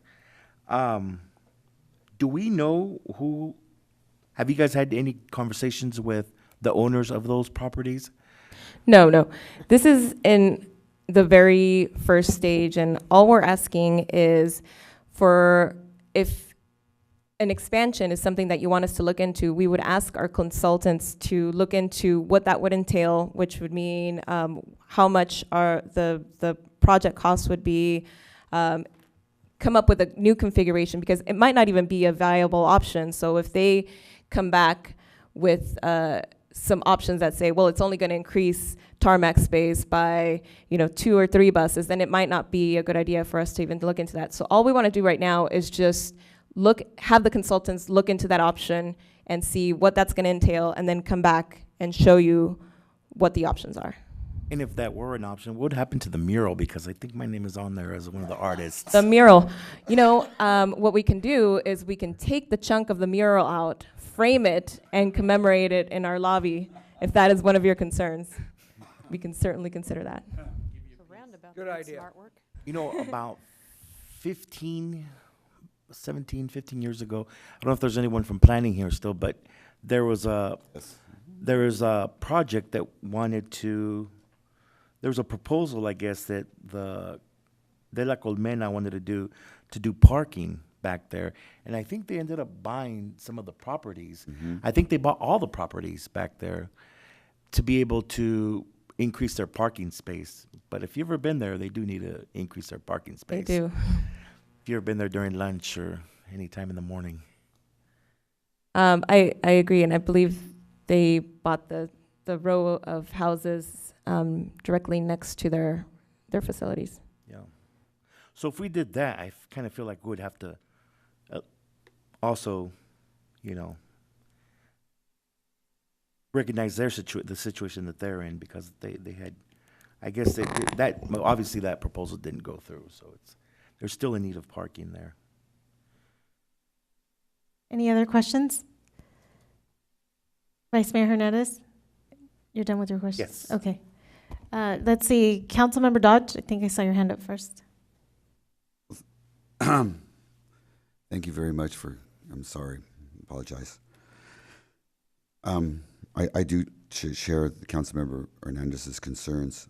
I've been championing this issue and reporting back to this board, this council for a few years now about where we want to be able to expand.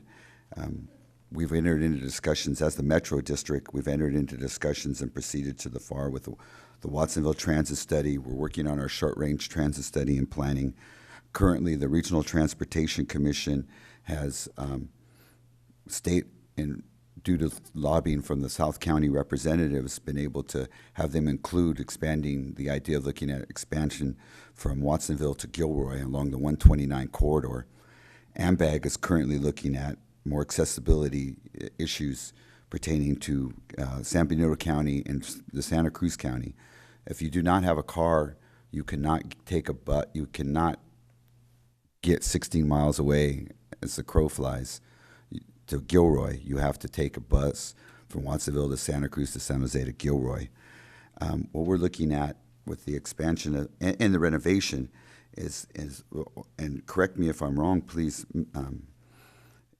staff, if we've addressed with the Public Works Department, who's sitting right next to you, the crosswalk issues, the safety issues.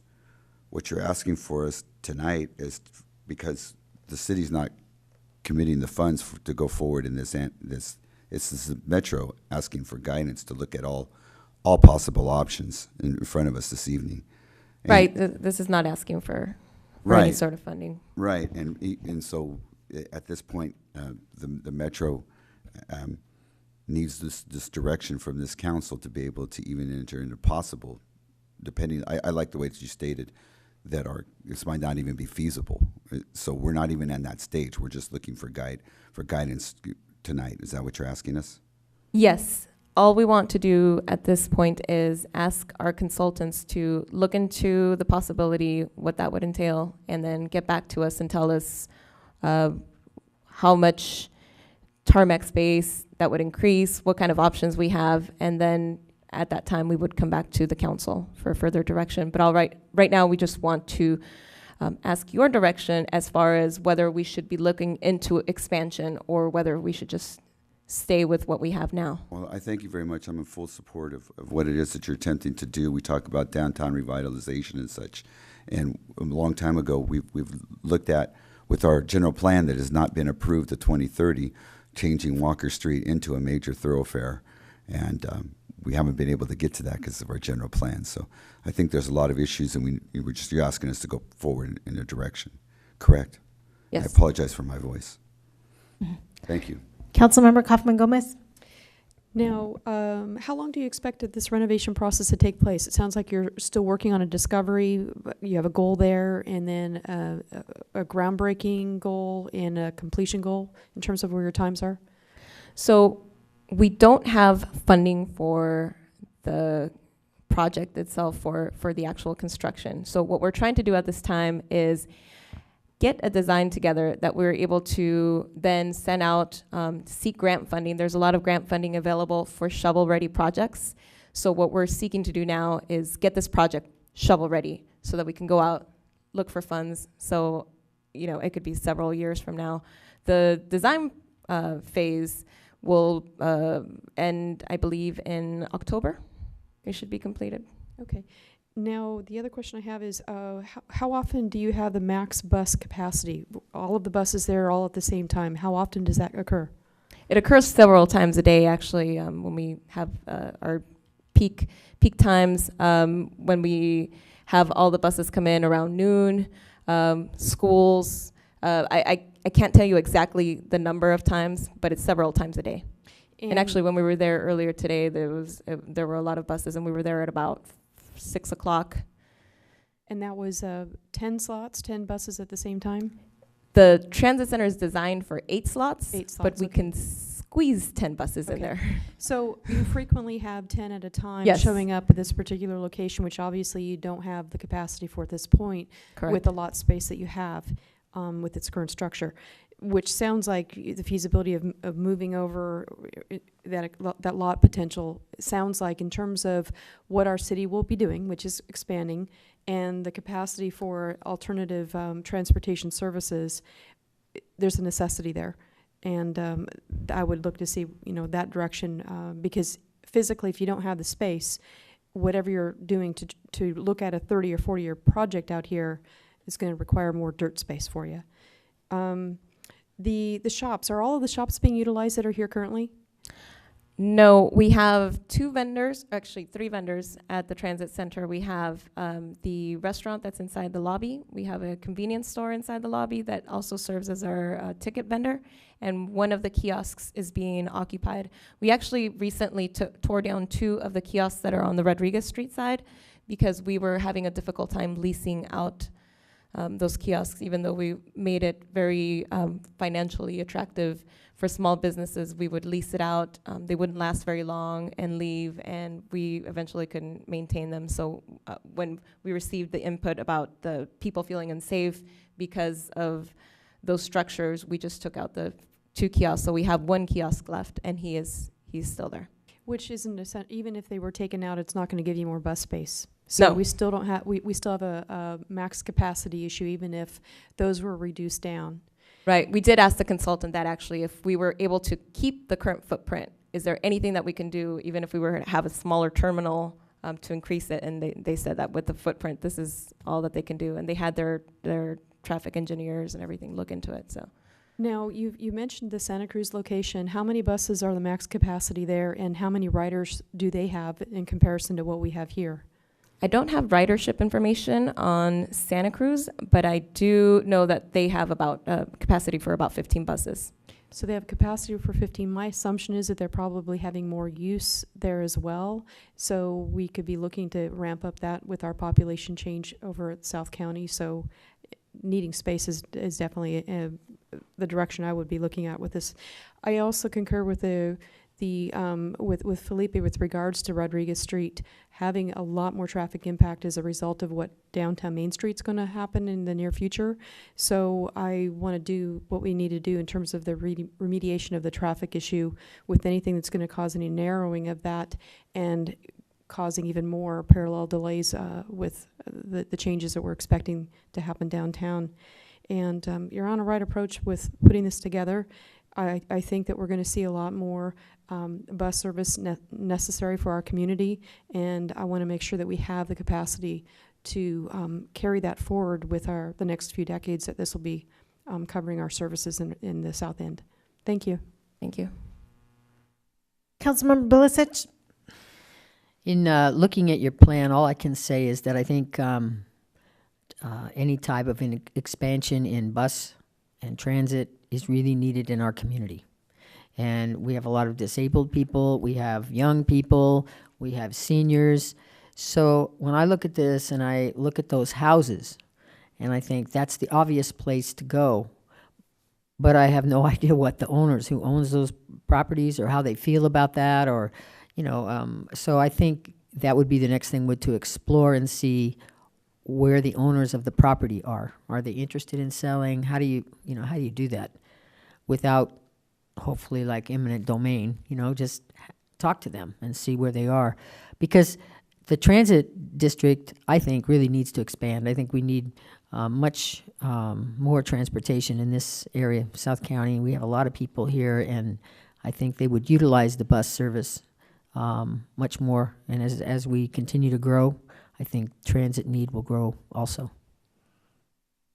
I agree. Thank you. Vice Mayor Hernandez? Have you guys looked at a like a second satellite operation maybe also?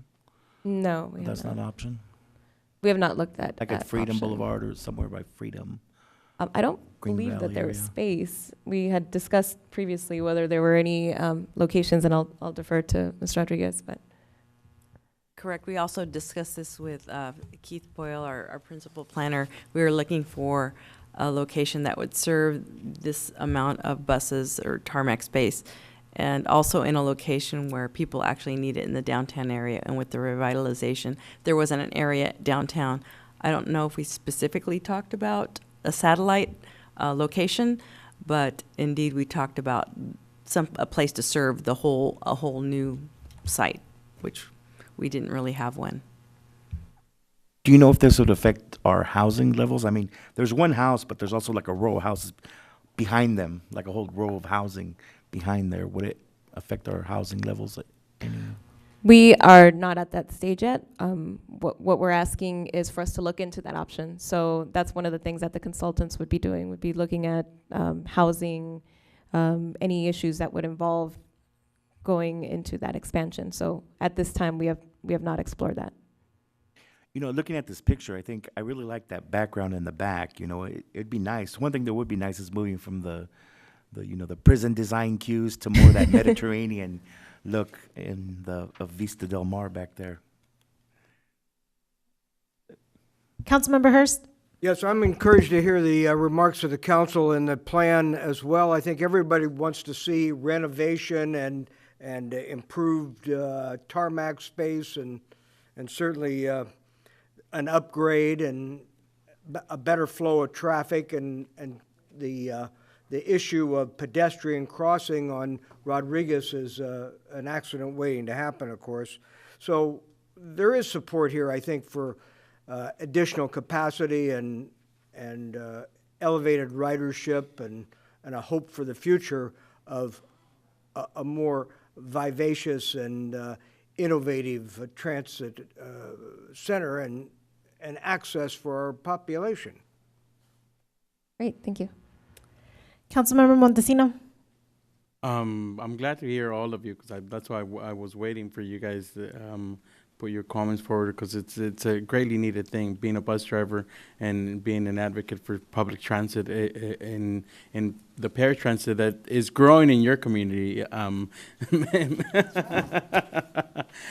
I'm almost there.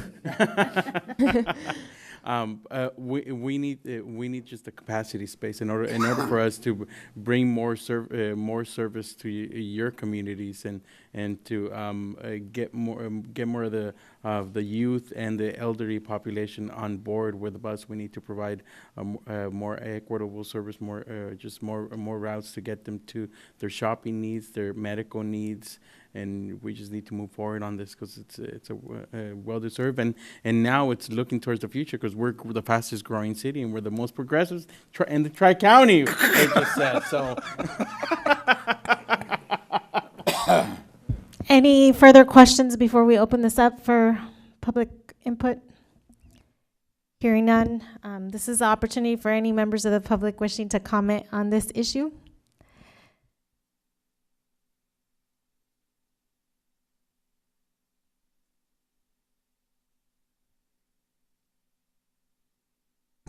My name is Donald Hagan, also known as Norm Hagan. I am one of the users of Metro, and as much as I love the system, and I've been a board member, I've been a MAC member, and I still am a MAC member, I need it desperately, and my wife needs it even more. For every time I get on the board or in the bus, and it's 5 to 6 days a week going somewhere, that's one place she doesn't have to take me. So as much as I love the system, and I do, I've been a board member for 7 years, I've been a MAC member for a couple, 3 years, and I can honestly say, we need help. You say it can hold so many buses. A week and a half ago, I'm sitting there in my wheelchair, two little old ladies were with me.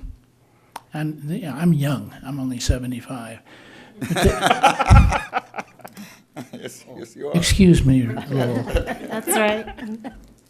Anyway, I'm sitting there, midpoint in the bus station, and the 91 rolls in. It stopped, let the people off, all the way at the end, and he was on the curve coming in. I didn't see it, and I'm waiting for it. As I see it going rolling by me, I tried to go catch up with it, and didn't do it. And the poor little lady was standing there almost in tears. Was that the 91? I said, yeah. She says, I've got to be at Dominican in a short period of time.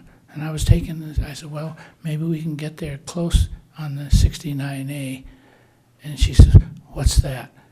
And here again, the space that is necessary is large, and the need for those of us that are handicapped is even greater. And I can only ask your encouragement to some of the designs. And I've seen some of the designs up close and personal, and beautiful. They are fantastic. And I hope I'm still around when this whole project gets done.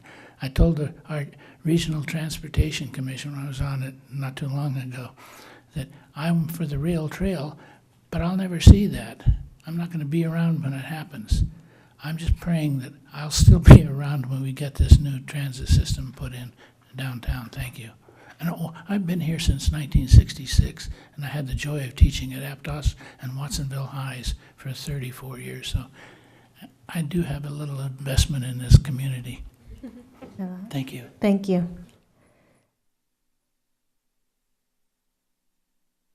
Any other members of the public wishing to address us on this issue? Seeing none, we'll return this to council for additional discussion. Councilmember Dodge? Well, according to our agenda, this is probably one of the few times that I'm not going to talk very much, or people can't hear me. I'd like to make a recommendation that we support Santa Cruz Metropolitan Transit District's efforts for renovation of the Watsonville Transit Center and exploration of additional options for improvements. I believe that's the recommendation to staff, so I would make that motion. It's agendized as a motion. I'll second. Second by Councilmember Kaufman Gomez.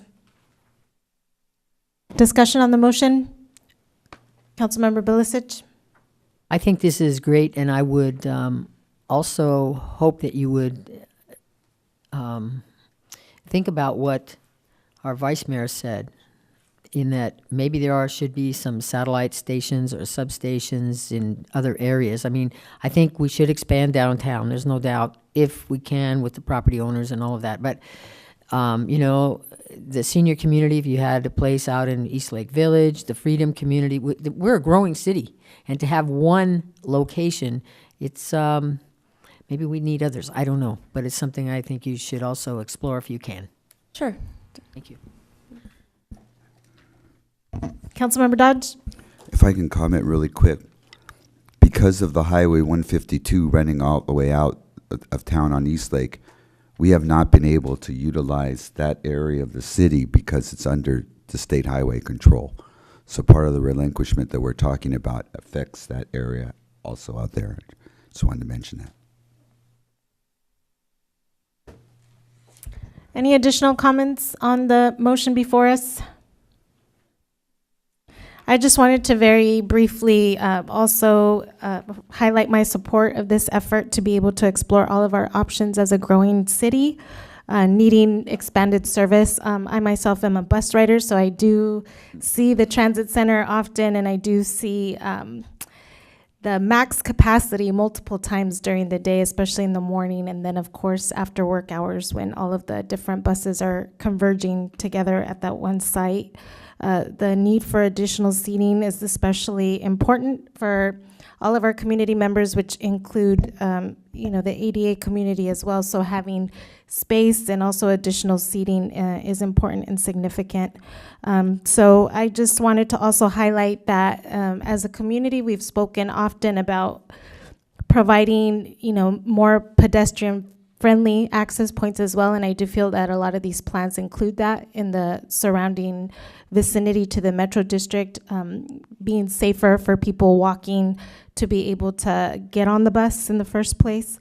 And so I just want to thank you again for bringing this forward and including a lot of those different design components into the various options that will move forward for additional discussion. Again, this just being the initial research phase, so that we can have more answers to potential questions that might emerge from additional community discussions.